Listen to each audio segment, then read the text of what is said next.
Effect ന്യൂസിലേക്ക് ഏവർക്കും സ്വാഗതം. ശ്രീ രമേശ് വിശാരടിയെ നിയമസഭാ പുസ്തകോത്സവ വേദിയിലേക്ക് ആദരപൂർവ്വം ക്ഷണിക്കുന്നു.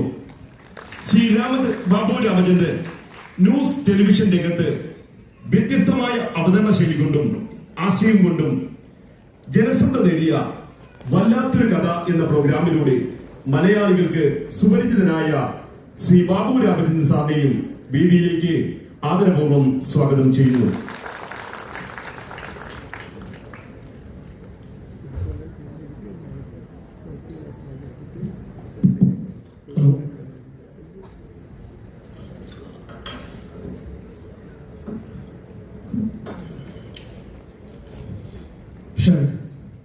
ബാബു രാമചന്ദ്രൻ നമസ്കാരം. നമ്മുടെ വളരെ പ്രിയപ്പെട്ട ഇവിടെ കൂടിയിരിക്കുന്ന ഓരോ നല്ലവരായ സുഹൃത്തുക്കൾക്കും വിനയം നിറഞ്ഞ നമസ്കാരം. ഞങ്ങളുടെ രണ്ടുപേരുടെയും രണ്ടുപേരുടെയും നമസ്കാരം.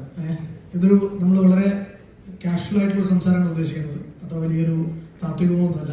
പക്ഷെ എന്നാലും പറഞ്ഞു തുടങ്ങുമ്പോൾ നമുക്കൊരു വൺ കോട്ടിന്റെ ആധികാരികത തുടങ്ങാല്ലേ. പണ്ട് ബർണാഡ് ഷാ പറഞ്ഞിട്ടുണ്ട്, നമുക്ക് ബുദ്ധി ഉണ്ടാകുന്നതിനേക്കാൾ ഇമ്പോർട്ടൻ്റ് ആണ് നമുക്ക് ബുദ്ധി ഉണ്ട് എന്ന് മറ്റുള്ളവർക്ക് തോന്നിക്കുന്നതാണ്. എത്ര പേര് കേട്ടിട്ടുണ്ട് ആ കോട്ട്? ഉണ്ട്, അങ്ങനെ കോട്ടുണ്ട്. അപ്പൊ നമ്മള് പലരുടെയും മനസ്സുകളിൽ നമുക്കുണ്ടാകുന്ന ഇമേജ്, ഇംപ്രഷൻ, ഇതൊക്കെ മാനേജ് ചെയ്യാൻ വേണ്ടിയിട്ട് നടക്കുന്ന ഒരു കാലഘട്ടമാണ് അല്ലേ? അതെ, ഇത് വളരെ പ്രസക്തമായിട്ടുള്ള വിഷയമാണ്. അതിന്റെ കാരണം ഇന്ന് ബാബു ഞാനും രാവിലെ കണ്ടതിന് ശേഷം മിക്ക ഇതുപോലെയുള്ള ചർച്ചകൾക്കും ഇതിന്റെ വിഷയം എന്താണ് എന്ന് കൂടെ ഇവിടെ എഴുതി വെച്ചിട്ടുണ്ട്. അപ്പൊ ഞങ്ങള് സംസാരിച്ച സമയത്ത് എന്തിനെ കുറിച്ചായിരിക്കും നമ്മൾ സംസാരിക്കേണ്ടത്? ഈ സമീപകാലത്ത് ചില പുസ്തകോത്സവങ്ങളൊക്കെ പങ്കെടുത്ത് സംസാരിക്കുകയും ചെയ്തു. അപ്പൊ എന്തിനെ കുറിച്ചായിരിക്കും ഞങ്ങൾ തമ്മിൽ സംസാരിക്കേണ്ടത്? എന്തായാലും പറഞ്ഞിട്ട് മോശമാവരുത് എന്ന് ബാബുവും പറഞ്ഞു, ഞാനും പറഞ്ഞു. അപ്പൊ ഞാൻ പറഞ്ഞു, അതാണ് ഈ നാട്ടുകാരെന്ത് വിചാരിക്കും എന്നുള്ളൊരു ബാധ്യത ഓരോ വേദി കയറുന്ന ആൾക്കും സാധാരണതയിൽ ജീവിക്കുന്ന ആൾക്കും വലിയ തോതിൽ ഉണ്ടായതുകൊണ്ടാണ് നമ്മൾ അങ്ങനെ ചോദിക്കുന്നത്. അപ്പം ബാബു പറഞ്ഞ ഈ പ്രതിച്ഛായ എന്ന വിഷയം, അല്ലെങ്കിൽ എങ്ങനെയാണ് നമ്മൾ നമ്മുടെ ഇമേജ് മെയിൻറ്റെയിൻ ചെയ്യണമെന്ന് പറയുന്നത്, അതൊക്കെ വർത്തമാനകാലത്തിൽ ഒരു ഇച്ചിരി പ്രാധാന്യത്തോടെ നിൽക്കുന്നതുകൊണ്ടാണ് പറയുന്നത്. ഒരു ഇമേജ് അല്ല, നമ്മുടെ മനസ്സിൽ നമ്മളെ പറ്റിയുള്ള ഇമേജ്, അല്ലെങ്കിൽ നമ്മൾ മാറ്റിയെടുത്തിട്ടുള്ള ഇമേജ്, അല്ലെങ്കിൽ ലോകം നമ്മളെ അടിച്ചേൽപ്പിച്ചിട്ടുള്ള ഇമേജ്, നമുക്ക് മാറാൻ പറ്റാത്ത ഇമേജ്. അടിച്ചേൽപ്പിച്ച് നമുക്ക് നമ്മുടെ പൊതുസമൂഹം തരുന്ന ചില ഇമേജുകളുണ്ട്. ഇപ്പോൾ ഒരു ഉദാഹരണം ഞാൻ എളുപ്പത്തിൽ പറയാം. ഞാനിത് പലയിടത്തും പറഞ്ഞിട്ടുണ്ട്. ഇപ്പം നമ്മുടെ റീമി ടോമി പാട്ട് പാടുന്നുണ്ട്, KS ചിത്ര ചേച്ചി പാട്ട് പാടുന്നുണ്ട്. റീമി ടോമിക്ക് അത്യാവശ്യം നല്ല പൂച്ചക്കണ്ണ് വെക്കാനും ഒരു കോണ്ടാക്ട് ലെൻസ് വെക്കാനും മുടി കളർ ചെയ്യാനും അത് ചുരുട്ടിയെടുത്ത് ഇങ്ങനെ വെക്കാനും പല സൈഡിൽ വെക്കാനും എല്ലാം വെക്കണം.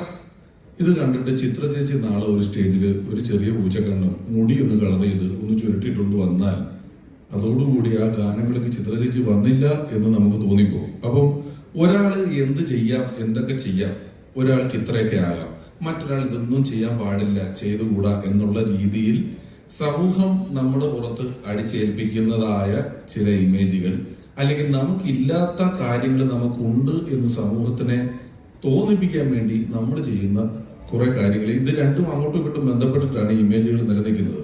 അങ്ങനെ ഒരു ഇമേജ് അല്ലെങ്കിൽ ഒരു PR പ്രതിച്ഛായ അങ്ങനെ നിലനിർത്താനുള്ള ബാധ്യത എന്തുകൊണ്ടാണ്? അപ്പോൾ സെലിബ്രിറ്റികൾക്ക് പ്രത്യേകിച്ചും അല്ലെങ്കിൽ രാഷ്ട്രീയക്കാർക്ക് പ്രത്യേകിച്ചും അത് നമ്മുടെ ഒരു വലിയ ഇൻവെസ്റ്റ്മെന്റ് ആണ്. നമ്മൾ ഒരു സാധാരണ ആളെ സംബന്ധിച്ചിടത്തോളം അവനെ കല്യാണം ആലോചിക്കുമ്പോൾ പെണ്ണുകെട്ടുകാരി ചെന്ന് പറയുന്ന ഒരു ചെറിയ ഇമേജ്, അല്ലെങ്കിൽ അത്തരത്തിലുള്ള കാര്യങ്ങളെ കാര്യമായ ഒരു വിഷയമായി വരുന്നുള്ളൂ. അല്ലെങ്കിൽ ഒരു സിനിമാ നടൻ, ഒരു രാഷ്ട്രീയ രംഗത്ത് പ്രവർത്തിക്കുന്ന ആൾ, പൊതുരംഗത്ത് പ്രവർത്തിക്കുന്ന ആൾക്കെല്ലാം ഇമേജ് എന്ന് പറയുന്നത് അയാളുടെ ഇൻവെസ്റ്റ്മെന്റ് ആണ്. അതുകൊണ്ടാണ് പലപ്പോഴും ഇതിന്റെ പ്രത്യാക്രമണം ഉണ്ടാക്കും. ഫസ്റ്റ് ഒരുത്തന്റെ ഇമേജ് മേറ്റിട്ട് തട്ടാൻ നമ്മുടെ സന്ദേശ സിനിമയിൽ പറയുന്ന പോലെ ഒരാളുടെ ഇമേജ് കളഞ്ഞെടുക്കുക എന്ന് പറയുന്നത് ഒരാളുടെ വലിയ തോതിലുള്ള ആസറ്റ് കളഞ്ഞെടുക്കലായിട്ട് ഉള്ള കാര്യമാണ്. അയാളുടെ ഒരു ഇൻവെസ്റ്റ്മെന്റ് ആണ് അയാളുടെ ഇമേജ് എന്ന് പറയുന്നത്. അപ്പൊ അതുകൊണ്ട് തീർച്ചയായിട്ടും അത് മെയിൻറ്റെയിൻ ചെയ്യുക, അതിലൂടെ നമ്മുടെ അധികാരം, പണം, പ്രശസ്തി, ഒരുപാട് കാര്യങ്ങൾ മെയിൻറ്റെയിൻ ചെയ്യാനും പറ്റുന്നതുകൊണ്ടാണ് ആളുകൾ വളരെ കഷ്ടപ്പെട്ട് ഇത് മെയിൻറ്റെയിൻ ചെയ്തുകൊണ്ടിരിക്കുന്നത്. പക്ഷെ അങ്ങനെ ഒരു ചിലത് ബാധ്യതയായിട്ട് മാറുന്നില്ല ചില സമയത്ത്. അങ്ങനെ ചെയ്തേ പറ്റുമോ, അല്ലെങ്കിൽ ഇങ്ങനെ ചെയ്തേ പറ്റുമോ എന്ന് ഒരു വാശി. അതാണ് ഞാനിപ്പോ ചിത്ര ചേച്ചിയുടെ ഉദാഹരണം പറഞ്ഞ, അത് വലിയ ബാധ്യതയാണ്. അതിപ്പോ ഞാൻ ചിലപ്പം ചില സ്ഥലങ്ങളിലൊക്കെ പോയിട്ട് എന്തെങ്കിലും, എനിക്കൊരു രാഷ്ട്രീയം തുറന്നു പറഞ്ഞ ആളാണല്ലോ ഞാൻ. അപ്പൊ അതുകൊണ്ട് ചിലപ്പോൾ ആൾക്കാർ, നീ സിനിമാ നടൻ എന്തിനാ രാഷ്ട്രീയം പറയാൻ പോകുന്നു, നീ നിന്റെ കാര്യം നോക്കിയാൽ പറയുന്നൊക്കെയുള്ള കമന്റുകൾ ഞാൻ എത്രയോ സ്ഥലത്ത് കണ്ടിട്ടുണ്ട്. അപ്പൊ ഇത് എന്തിനാണ് ഒരാൾ പറയുന്നത്, അല്ലെങ്കിൽ ഒരാൾക്ക് ഇന്ന കാര്യങ്ങൾ പറയാം എന്ന് സമൂഹം അറിഞ്ഞോ അറിയാതെയോ ഒരു മെറിറ്റ് ഇടുന്നുണ്ട് എല്ലാവർക്കും. ഈ സിനിമാ നടൻ എന്നത് പിഷാരടിയുടെ ഒരു ഫേസ് മാത്രമാണ്, അല്ലെങ്കിൽ ഒരു ഫേസ് മാത്രമാണ്. അത് മാത്രമാണ് പിഷാരടി ആരും തീരുമാനിക്കുന്നത്. അങ്ങനെയല്ല, അത് ഞാൻ മറ്റൊരിടത്ത് പറഞ്ഞിട്ടുണ്ട്. ഇപ്പൊ നമ്മുടെ സോപ്പ് പൊടി ഉണ്ടാക്കുന്ന സർഫ് കമ്പനി നാളെ ഒരു ചായപ്പൊടി തുടങ്ങിയാൽ ഈ ചായപ്പൊടി എത്ര നല്ലതാണേലും ഇത് കുടിക്കുമ്പോൾ ഒരു പത ഫീൽ ചെയ്യാതെ കുടിക്കുക എന്ന് പറയുന്നത് നമ്മുടെ വലിയ ബാധ്യതയാണ്. എത്ര നല്ല ചായപ്പൊടിയാണ് ഇവർ ഇറക്കുന്നെങ്കിൽ, ഏറ്റവും നല്ല തൈലത്തോട്ടത്തിൽ നിന്ന് ഏറ്റവും നല്ല തൈലപ്പൊടി ഇറക്കിയാലും ഇതിനകത്ത് പത കണ്ടാൽ നമ്മളൊന്ന് പേടിക്കും, ദൈവമേ ഇത് ഇന്നതാണല്ലോ സാധനം എന്ന് പറയും. അപ്പൊ അതുകൊണ്ടാണ് കുടി നിർത്തുന്ന ഒരാൾക്ക് ഈ കുടി നിർത്തുന്ന പലരും വലിയ ദൈവവിശ്വാസത്തിലോട്ടും ഭക്തിയിലോട്ടും പോകുന്നത്. ഇവൻ നിർത്തിയിട്ട് നോർമലായിട്ട് വിശ്വസിച്ചാൽ ഇവന്റെ മറ്റേ ഐഡന്റിറ്റി ഇവന്റെ നിന്ന് പോവില്ല. ഇവൻ വേറൊരു ഐഡന്റിറ്റി ഉണ്ടാക്കി ഇവന്റെ മുന്നിൽ ജീവിച്ച് കാണിച്ചെങ്കിലേ ഈ കുടിയെന്നുള്ള നമ്മുടെ ഇതിലേതാ പ്രാഞ്ചേട്ടൻ സിനിമയിൽ പറയുന്നുണ്ടല്ലോ, പുള്ളി എന്തോരം സ്വർണം വിറ്റ് എന്തൊക്കെയായാലും അവസാനം ഈ അരിപ്രാഞ്ചി അവിടെ കിടക്കുക. അപ്പൊ ഇതൊരു വലിയ ബാധ്യതയായതുകൊണ്ടാണ് വേറൊരു വലിയ ഐഡന്റിറ്റിയിലേക്ക് പോകുന്നത്. നമുക്കിത് മാനിപ്പുലേറ്റ് ചെയ്യാൻ ഉപയോഗിക്കാൻ പറ്റും. നമ്മുടെ ഒരു ഇമേജ് എന്ന് പറയുന്നത് നമ്മളെ ആൾക്കാരുടെ മുന്നിൽ നമ്മളെ അവതരിപ്പിക്കുന്നതിനകത്ത് മാനിപ്പുലേറ്റ് ചെയ്യാൻ ഇപ്പോഴിപ്പോ നിങ്ങൾ ഇതിനിടയിൽ PR എന്ന് പറഞ്ഞല്ലോ, അത് പലപ്പോഴും താൻ ചെയ്യുന്ന ജോലി ഉണ്ടല്ലോ, വല്ലാത്തൊരു കഥ എന്ന് പറയുന്നത്, അവിടെ ഫിക്ഷന് വലിയ പ്രസക്തിയുണ്ട്. ഒരു പുസ്തകോത്സവം നടക്കുമ്പോൾ നമ്മൾ അതുകൂടെ പറയണമല്ലോ. ആദ്യം ഞാൻ ഇതിനിടയിൽ ഒരു പരസ്യം കയറ്റിക്കോട്ടെ. അല്ല, അത് ഞാൻ ഷംസീറിനെ കുറിച്ചാണ് എനിക്ക് പറയുന്നത്. നമ്മുടെ ബഹുമാനപ്പെട്ട സ്പീക്കർ ഷംസീറിന്റെ ഒരു ഇനീഷ്യേറ്റീവാണ് ഈ പുസ്തകോത്സവം എന്ന് പറയുന്നത്. ഞാനിപ്പം മുകളിൽ പറഞ്ഞു, നമ്മുടെ വലിയ മാധ്യമ സ്ഥാപനങ്ങളാണ് പലപ്പോഴും ഇത് നടത്തി കണ്ടിട്ടുള്ളത്. ഇന്ത്യയിൽ ആദ്യം 100% സാക്ഷരത കൈവരിച്ച ഒരു സംസ്ഥാനം എന്നുള്ള നിലയിൽ നമ്മുടെ നിയമസഭയ്ക്കകത്ത് അല്ലെങ്കിൽ നിയമസഭ നടത്തുന്ന ഒരു പരിപാടി പുറത്തൊരു ഓഡിറ്റോറിയത്തിലല്ല, നിയമസഭയ്ക്ക് അകത്ത് വെച്ച് ഇത്തരത്തിലൊരു പുസ്തകോത്സവം നടത്തുന്നു എന്ന് പറയുന്നത് വലിയ പുതുമയുള്ള കാര്യമാണ്. അത് ഞാൻ ആത്മാർത്ഥമായി അഭിനന്ദിക്കാൻ ഈ അവസരത്തിൽ ആഗ്രഹിക്കുകയാണ്. കാരണം അതിൽ ഇവിടെ നടക്കുന്നത് ഒരു ആശയങ്ങളുടെ കൈമാറ്റമാണ്. അത് മാത്രമല്ല, നിയമസഭ പലർക്കും ദൂരെ നിന്ന് കാണുന്ന ഒരു കെട്ടിടം എന്നതിലുപരി ഇതിനുള്ളിലേക്ക് കയറി വരാനുള്ള അവസരം കൂടിയാണല്ലോ. അതെ, ഒരു വളരെ പോസിറ്റീവായിട്ടുള്ള വളരെ പോസിറ്റീവായിട്ടുള്ള വളരെ നല്ല ഒരു ഇനീഷ്യേറ്റീവായിട്ടാണ് എനിക്കത് തോന്നുന്നത്. അപ്പം നമ്മൾ പറഞ്ഞു വന്നത് ഇമേജിനെ പറ്റിയിട്ടാണ്. അപ്പം നമ്മൾ ഇമേജ് പലപ്പോഴും മെയിൻറ്റെയിൻ ചെയ്യുന്നത് സമൂഹത്തെ ഇംപ്രസ് ചെയ്യാൻ, അല്ലെങ്കിൽ സമൂഹത്തിന് വേണ്ടിയിട്ടാണ്. നമ്മൾ സമൂഹത്തെ ഇംപ്രസ് ചെയ്യാൻ ശ്രമിക്കുകയാണോ, അതോ സമൂഹം നമ്മളെ കയറി കൺക്യൂർ ചെയ്യുകയാണോ ചെയ്യുന്നത്?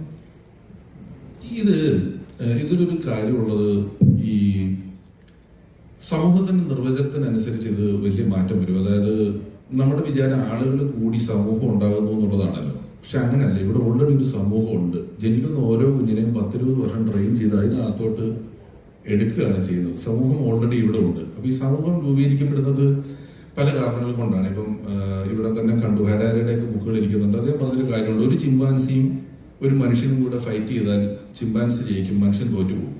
പക്ഷെ 100 ചിമ്പാൻസി 100 മനുഷ്യനും കൂടെ ഫൈറ്റ് ചെയ്താൽ ഉറപ്പായിട്ടും മനുഷ്യന്റെ ടീം ജയിക്കും. കാരണം മനുഷ്യന്റെ ടീമിന് ഒരു കോർഡിനേഷൻ കപ്പാസിറ്റി ഉണ്ട്. പരസ്പരം കമ്മ്യൂണിക്കേറ്റ് ചെയ്യുമ്പോൾ അതിലെ വന്നോ പിടിച്ചു അടിച്ചു എന്നൊക്കെ പറഞ്ഞ് നമ്മൾ ഭാഷ കൊണ്ടോ അല്ലെങ്കിലും നമുക്കുള്ളൊരു കോർഡിനേഷൻ, നമ്മുടെ ഒരു കമ്മ്യൂണിക്കേഷൻ സ്കില്ല്, നമുക്ക് പരസ്പരം ഒരു വലിയ സംഘത്തോട് ഒറ്റയടിക്ക് ഒരു കാര്യം പറയാനുള്ള സ്കില്ലെന്ന് പറയുന്നത് മറ്റൊരു ജീവിക്കും ഇല്ലാത്ത രീതിയിൽ മനുഷ്യനുണ്ട് എന്നുള്ളത് കൊണ്ട് അങ്ങനെ സ്കില്ലുള്ള കമ്മ്യൂണിക്കേഷൻ വഴിയാണ് ഓരോ സമൂഹങ്ങൾ ഉണ്ടായിട്ടുള്ളത്. ആദ്യം അത് ജോഗ്രഫി ആയിരുന്നു. ജോഗ്രഫിക്കലി ഒരിടത്ത് താമസിക്കുന്ന ആളുകൾ എന്ന നിലയിൽ അവരെല്ലാം കൂടെ ഒരു സമൂഹമാണ്. ഒരു സമൂഹത്തിന് എപ്പോഴും പൊതുവായിട്ട് എന്തെങ്കിലും വേണം. ഈ പൊതുവായ ഘടകമാണ് ഇവരെ ഒരു സമൂഹമായിട്ട് നിർത്തുന്നത്. അപ്പം ആദ്യം ഒരിടത്ത് താമസിക്കുന്നവരായിരുന്നു. പിന്നീട് വലിയ ഓഫറുകൾ കൊടുത്തുകൊണ്ടാണ് രാഷ്ട്രീയ പാർട്ടിയുടെ മതങ്ങൾ നടന്നു വരുന്നത്. അത് മതമാണെങ്കിലും നിങ്ങൾക്ക് ഒരുപാട് ഓഫർ ചെയ്യുന്നുണ്ട്. മരണാനന്തര ജീവിതത്തിലും ഈ ജീവിതത്തിലും അനുഗ്രഹങ്ങളും ഐശ്വര്യങ്ങളും അതും ഇതുമൊക്കെ ആയിട്ട് എല്ലാ മതങ്ങളും നിങ്ങൾക്ക് എന്തെങ്കിലും ഓഫർ ചെയ്യുന്നുണ്ട്. എല്ലാ രാഷ്ട്രീയ പാർട്ടികളും. ഹിറ്റ്ലർ ജർമ്മനിയിലെ ജനതയ്ക്ക് സ്വപ്ന തുല്യമായ ഒരു കാര്യം പട്ടേന്ന് ഇപ്പോൾ ഒരാഴ്ച കൊണ്ട് റെഡിയാക്കി തരാമെന്ന് പറയുന്ന ഓഫറിങ്ങിലാണ് പുള്ളി അധികാരത്തിലേക്ക് വന്നുള്ളത്. അപ്പം അങ്ങനെ ഒരു കമ്മ്യൂണിറ്റി, അതിനുവേണ്ടി ഇപ്പം ഒരു മതത്തെ വിശ്വസിക്കുന്ന ഒരു കമ്മ്യൂണിറ്റിയായി മാറുന്നു. രാഷ്ട്രീയ പാർട്ടിയിൽ വിശ്വസിക്കുന്ന ആളുകൾ അതാത് പാർട്ടിയിലുള്ള ഒരു ചെറു സംഘമായി മാറുന്നു. ഭാഷ പറയുന്നത് കൊണ്ടാകുന്നു. ഇവിടുന്ന് പറയുമ്പം ആദ്യം തിരുവനന്തപുരംകാരൻ, പിന്നെ കേരളീയൻ, അവിടുന്ന് ഭാരതീയൻ എന്ന് പറഞ്ഞു പോകുന്ന പോലെ ജാതി, മതം, രാഷ്ട്രീയം, തൊഴില്, അങ്ങനെ പല ഘടകങ്ങൾ കൊണ്ട് നമ്മൾ സമൂഹങ്ങളാകുന്നുണ്ട്. ഈ സമൂഹം എന്തിനു വേണ്ടി ഉപയോഗിക്കുന്നു എന്നുള്ളത് അതിന്റെ ഒരു ലീഡർഷിപ്പിലുള്ളവർ തീരുമാനിക്കുന്ന ഒരു സ്ഥലമാണ്. അപ്പൊ അതുകൊണ്ട് തന്നെ സമൂഹം നമ്മളെയാണ് സ്വാധീനിക്കുന്നത്. നമ്മൾ സമൂഹത്തിനെയാണോ സ്വാധീനിക്കുന്നത് എന്നുള്ള ചോദ്യത്തില് നമ്മളെ രണ്ടിനെയും കൂടെ സ്വാധീനിക്കുന്ന വേറെ ചില ഘടകങ്ങളുണ്ട്. അവരുടെ ഇഷ്ടപ്രകാരമാണ് നമ്മൾ ഞാൻ അതിലേക്കാണ് വരാൻ പോകുന്നത്. അതായത് പലപ്പോഴും നമ്മൾ പറഞ്ഞിട്ടുണ്ട് എനിക്ക് മത്സരിക്കാൻ ഒട്ടും താല്പര്യം ഉണ്ടായിരുന്നില്ല MLA സ്ഥാനത്തേക്ക്. പാർട്ടി പറഞ്ഞപ്പോൾ ഞാൻ അനുസരിച്ചു. അല്ലെങ്കിൽ അപ്പൊ ഈ പാർട്ടി എന്ന് പറയുന്ന സാധനത്തിന് നമുക്ക് എവിടെ നോക്കിയാലും കാണാൻ പറ്റില്ല. ആക്ച്വലി അദൃശ്യമായിട്ടുള്ള സാധനമാണ് പലപ്പോഴും അത്. അപ്പൊ ആ ഒരു ചിലപ്പോൾ പലപ്പോഴും ഈ അദൃശ്യമായിട്ടുള്ള ശക്തികളെയാണ് അതാ ഞാൻ ഇതിനെ സ്വാധീനിക്കാൻ വേണ്ടി ഉപയോഗിക്കുന്ന, അല്ലെങ്കിൽ അതിപ്പോ ദൈവം നിന്നെ ശപിക്കും എന്ന് നമ്മൾ എന്ത് പറയുന്നത്? ദൈവം നമ്മൾ പറഞ്ഞ ഉടനെ കേൾക്കുമോ? നീ എന്നാലും ഇത് എന്നോട് ചെയ്തല്ലോ, എനിക്ക് നിന്നെ ഒന്നും ചെയ്യണ്ട, നിന്നെ ദൈവം ശപിക്കും എന്ന് പറഞ്ഞിട്ട് ഞാൻ പോയാൽ എന്റെ ജോലിക്ക് ഇരിക്കാനാണോ ദൈവം എന്ന് ചോദിച്ചതുപോലെ ദൈവം എന്ന് പറയുന്ന പോലെ ഒന്നാണ് ഒരു നമ്മളിപ്പോ പറഞ്ഞു. ഇപ്പൊ പാർട്ടി പറയുന്നത് ഞാൻ കേൾക്കുന്ന എല്ലാ പാർട്ടിക്കാരും ഒക്കെ പറഞ്ഞ് ഞാൻ കേട്ടിട്ടുണ്ട്. പക്ഷെ അങ്ങനെ ഒരു എൻറ്റിറ്റി, പാർട്ടി എന്ന് പറയുന്ന ഒരു എൻറ്റിറ്റി ഇല്ല. അതിന്റെ ലീഡർഷിപ്പിൽ ഇരിക്കുന്ന ആളുകളുടെ ഉത്തരവാദിത്തമാണ് പാർട്ടി. താഴെ നിന്ന് അങ്ങനെ പറയാൻ പറ്റില്ല. അവര് വട്ടം കൂടി ഇരുന്ന് തീരുമാനിക്കുന്നത് തന്നെയാണ് അവരുടെ തീരുമാനവും പാർട്ടിയുടെ തീരുമാനവുമായിട്ട് എപ്പോഴും വരാൻ പറ്റുള്ളൂ. അല്ലാതെ അങ്ങനെ ഒരു പാർട്ടിക്ക് നിന്നൊക്കെ പറഞ്ഞാൽ ഇങ്ങനെ കണ്ണെത്താതെ ദൂരത്ത് പരന്നതാണ്. അതിനൊരു ഏകകണ്ഠമായ തീരുമാനം ഉണ്ടാക്കിയെടുക്കുക എന്നൊക്കെ പറയുന്നത് വലിയ പാടാണ്. നമ്മള് തിരിച്ച് ഇമേജിലോട്ട് വരികയാണെങ്കിൽ പിഷാരടിയുടെ തന്നെ വളരെ പ്രസിദ്ധമായിട്ടുള്ള സിനിമയുടെ ഒരു അമർ അക്ബർ ആന്റണിയിലാണെന്ന്, അമർ അക്ബർ ആന്റണിയിലാണെന്ന് നല്ലവനായ ഉണ്ണി എന്ന് പറയുന്നത് ഇപ്പൊ ആൾക്കാർക്ക് പെട്ടെന്ന് നല്ലവനായ ഉണ്ണി എന്നുള്ള പിഷാരടി ഓർമ്മ വരാം. അത് തന്നെ ഒരു ആ പദപ്രയോഗത്തിന്റെ നിരർത്ഥകതയെ ബോധിപ്പിക്കുന്ന ഒരു കൺസ്ട്രക്ഷനാണ് സിനിമയിനകത്തുള്ളത് അല്ലേ? അത് ചെയ്തപ്പോ എന്തായിരുന്നു അതിന്റെ ഒരു അനുഭവം? അത് നല്ലവനായ ഉണ്ണിമാര് നമ്മുടെ ഇടയിൽ ഒരുപാട് ഉണ്ടെന്നേ. ഒരുപാട് ആളുകൾ നമ്മൾ വിചാരിക്കുന്ന യുവനോ എന്ന് നമുക്ക് കുറച്ച് കഴിഞ്ഞ് എന്തെങ്കിലും ഇവൻ ചെയ്തു എന്ന് കേൾക്കുമ്പോഴാണ് ഒരു സമാധാനം നമ്മൾ അറിയുന്നത് ഇവർ ഇത്തരത്തിലുള്ള ആൾക്കാരാണെന്നുള്ളത്. അതിനെ റെപ്രസെന്റേറ്റ് ചെയ്തിട്ടാണ് നമ്മൾ നല്ലവനായ ഉണ്ണി എന്ന് പറയുന്ന കഥാപാത്രത്തിനെ അതിനകത്ത് ഉണ്ടാക്കിയതും. അയാൾക്ക് ചെറിയ പൊതുബോധ്യങ്ങളുടെ കുഴപ്പങ്ങളൊക്കെ ഉണ്ട്. ഇപ്പം വസ്ത്രധാരണമൊക്കെ വലിയ ചർച്ച കിടക്കുന്നത്. അയാൾ ഷെർവാണി ഇട്ടുകൊണ്ട് ICUയിൽ പോയിട്ടുണ്ട് അതേ സിനിമയിൽ തന്നെ. അപ്പം അങ്ങനെ വളരെ നല്ല ഇമേജ് മെയിൻറ്റെയിൻ ചെയ്ത് നിൽക്കുന്ന ഉണ്ട്. അതിന്റെ കാര്യം നമ്മുടെ പല തീരുമാനങ്ങളും, നമ്മളെടുക്കുന്ന പല തീരുമാനങ്ങളും നമുക്ക് കിട്ടുന്ന വിവരങ്ങളുടെ അടിസ്ഥാനത്തിലാണ്. ബാബു നല്ല ആളാണോ ചീത്ത ആളാണോ എന്ന് എനിക്ക് ബാബുവിനെ കുറിച്ച് 10 പേര് പറഞ്ഞ ഒരു അഭിപ്രായത്തിൽ നിന്നാണ് ഞാൻ കൺക്ലൂഡ് ചെയ്തെടുക്കുന്നത്. ചിലപ്പോൾ ഞാൻ ബാബുവിനെ കണ്ടിട്ട് പോലും ഉണ്ടാവില്ല. കാരണം എല്ലാവരും കണ്ടിട്ടില്ല. ഇപ്പം മമ്മൂട്ടി അഹങ്കാരിയാണ്, ഇന്നയാൾ ഇതാണ്, ഇങ്ങനെയൊക്കെ നമ്മൾ പറയുന്നതിൽ പലരും നമ്മൾ ആരും ഇവരെയൊന്നും കാണുകയോ മിണ്ടുകയോ ചെയ്തിട്ടില്ല. ഉദാഹരണത്തിന് ഇന്ദ്രൻ ചേട്ടനെ ഒരിക്കലും എന്ത് നമ്മൾ ദ്രോഹിച്ചെന്ന് പറഞ്ഞാലും അദ്ദേഹത്തിന് നമ്മൾ റൂഡായിട്ട് പെരുമാറാൻ പറ്റില്ല എന്നൊരു വിചാരം നമ്മൾ ഇവരെ കണ്ടിട്ടില്ല. അപ്പൊ നമുക്ക് കിട്ടുന്ന ഡാറ്റ വെച്ചിട്ടാണ് നമ്മൾ ഒരു തീരുമാനം എടുക്കുന്നത്. അതിൽ ഏറ്റവും വലിയ പ്രശ്നം എന്താണെന്ന് വെച്ചാൽ ഇപ്പൊ നമുക്ക് കിട്ടുന്ന ഡാറ്റകളിൽ പകുതിയും ഫേക്കാണ്. ഒരു ഡാറ്റ ഫ്ലഡ്, ഇൻഫർമേഷൻ ഫ്ലഡ് എന്ന് പറയുന്നതാണ് സംഭവിച്ചിരിക്കുന്നത്. അത്രയധികം ഇൻഫർമേഷൻ എല്ലാ ദിവസവും വരും. അതിനകത്ത് കൃത്യമായ ഡാറ്റ പറയുന്നതിനകത്ത് എപ്പോഴും ഒരു പഠനം ആവശ്യമുണ്ട്. ബാബു ഇപ്പൊ ഒരു പരിപാടി വല്ലാത്തൊരു കഥ എന്ന് പറഞ്ഞൊരു കഥ ചെയ്യുമ്പോൾ ഇപ്പൊ സ്വന്തം യൂട്യൂബ് ചാനൽ തുടങ്ങി അതിനകത്തിരുന്ന് പറയുന്നുണ്ട്. അപ്പോ ബാബുവിന് ഇതിന്റെ കറക്റ്റ് പഠനം ആവശ്യമാണ്, അനാലിസിസ് ആവശ്യമാണ്, റെഫറൻസ് ആവശ്യമാണ്. ഇത് കൺക്ലൂഡ് ചെയ്ത് ഭംഗിയായിട്ട് പറയണം.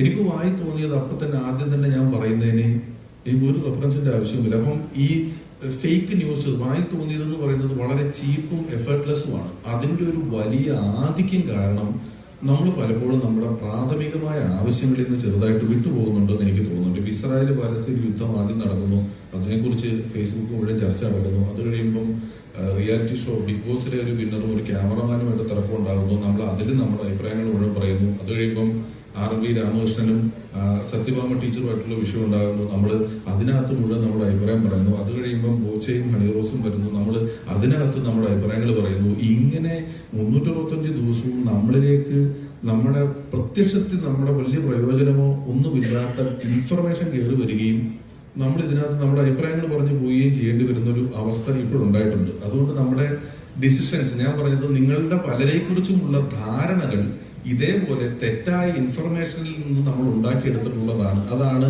നമുക്ക് ഇമേജ് ബിൽഡ് ചെയ്യാൻ പറ്റുന്ന സംഗതികളുണ്ടെന്ന് പറയുന്നത്. പക്ഷെ ഒക്കെ ഒരു പുകമറയായിട്ട് തോന്നിയില്ല. കാരണം നമ്മൾ ഈ കാര്യത്തിൽ ഒരു തീരുമാനം ഉണ്ടാക്കുന്നതിന് മുമ്പായിട്ട് അടുത്ത സാധനം, അതിന്റെ തീരുമാനം ഉണ്ടാക്കുന്നതിന് മുന്നേ അടുത്ത് വരും.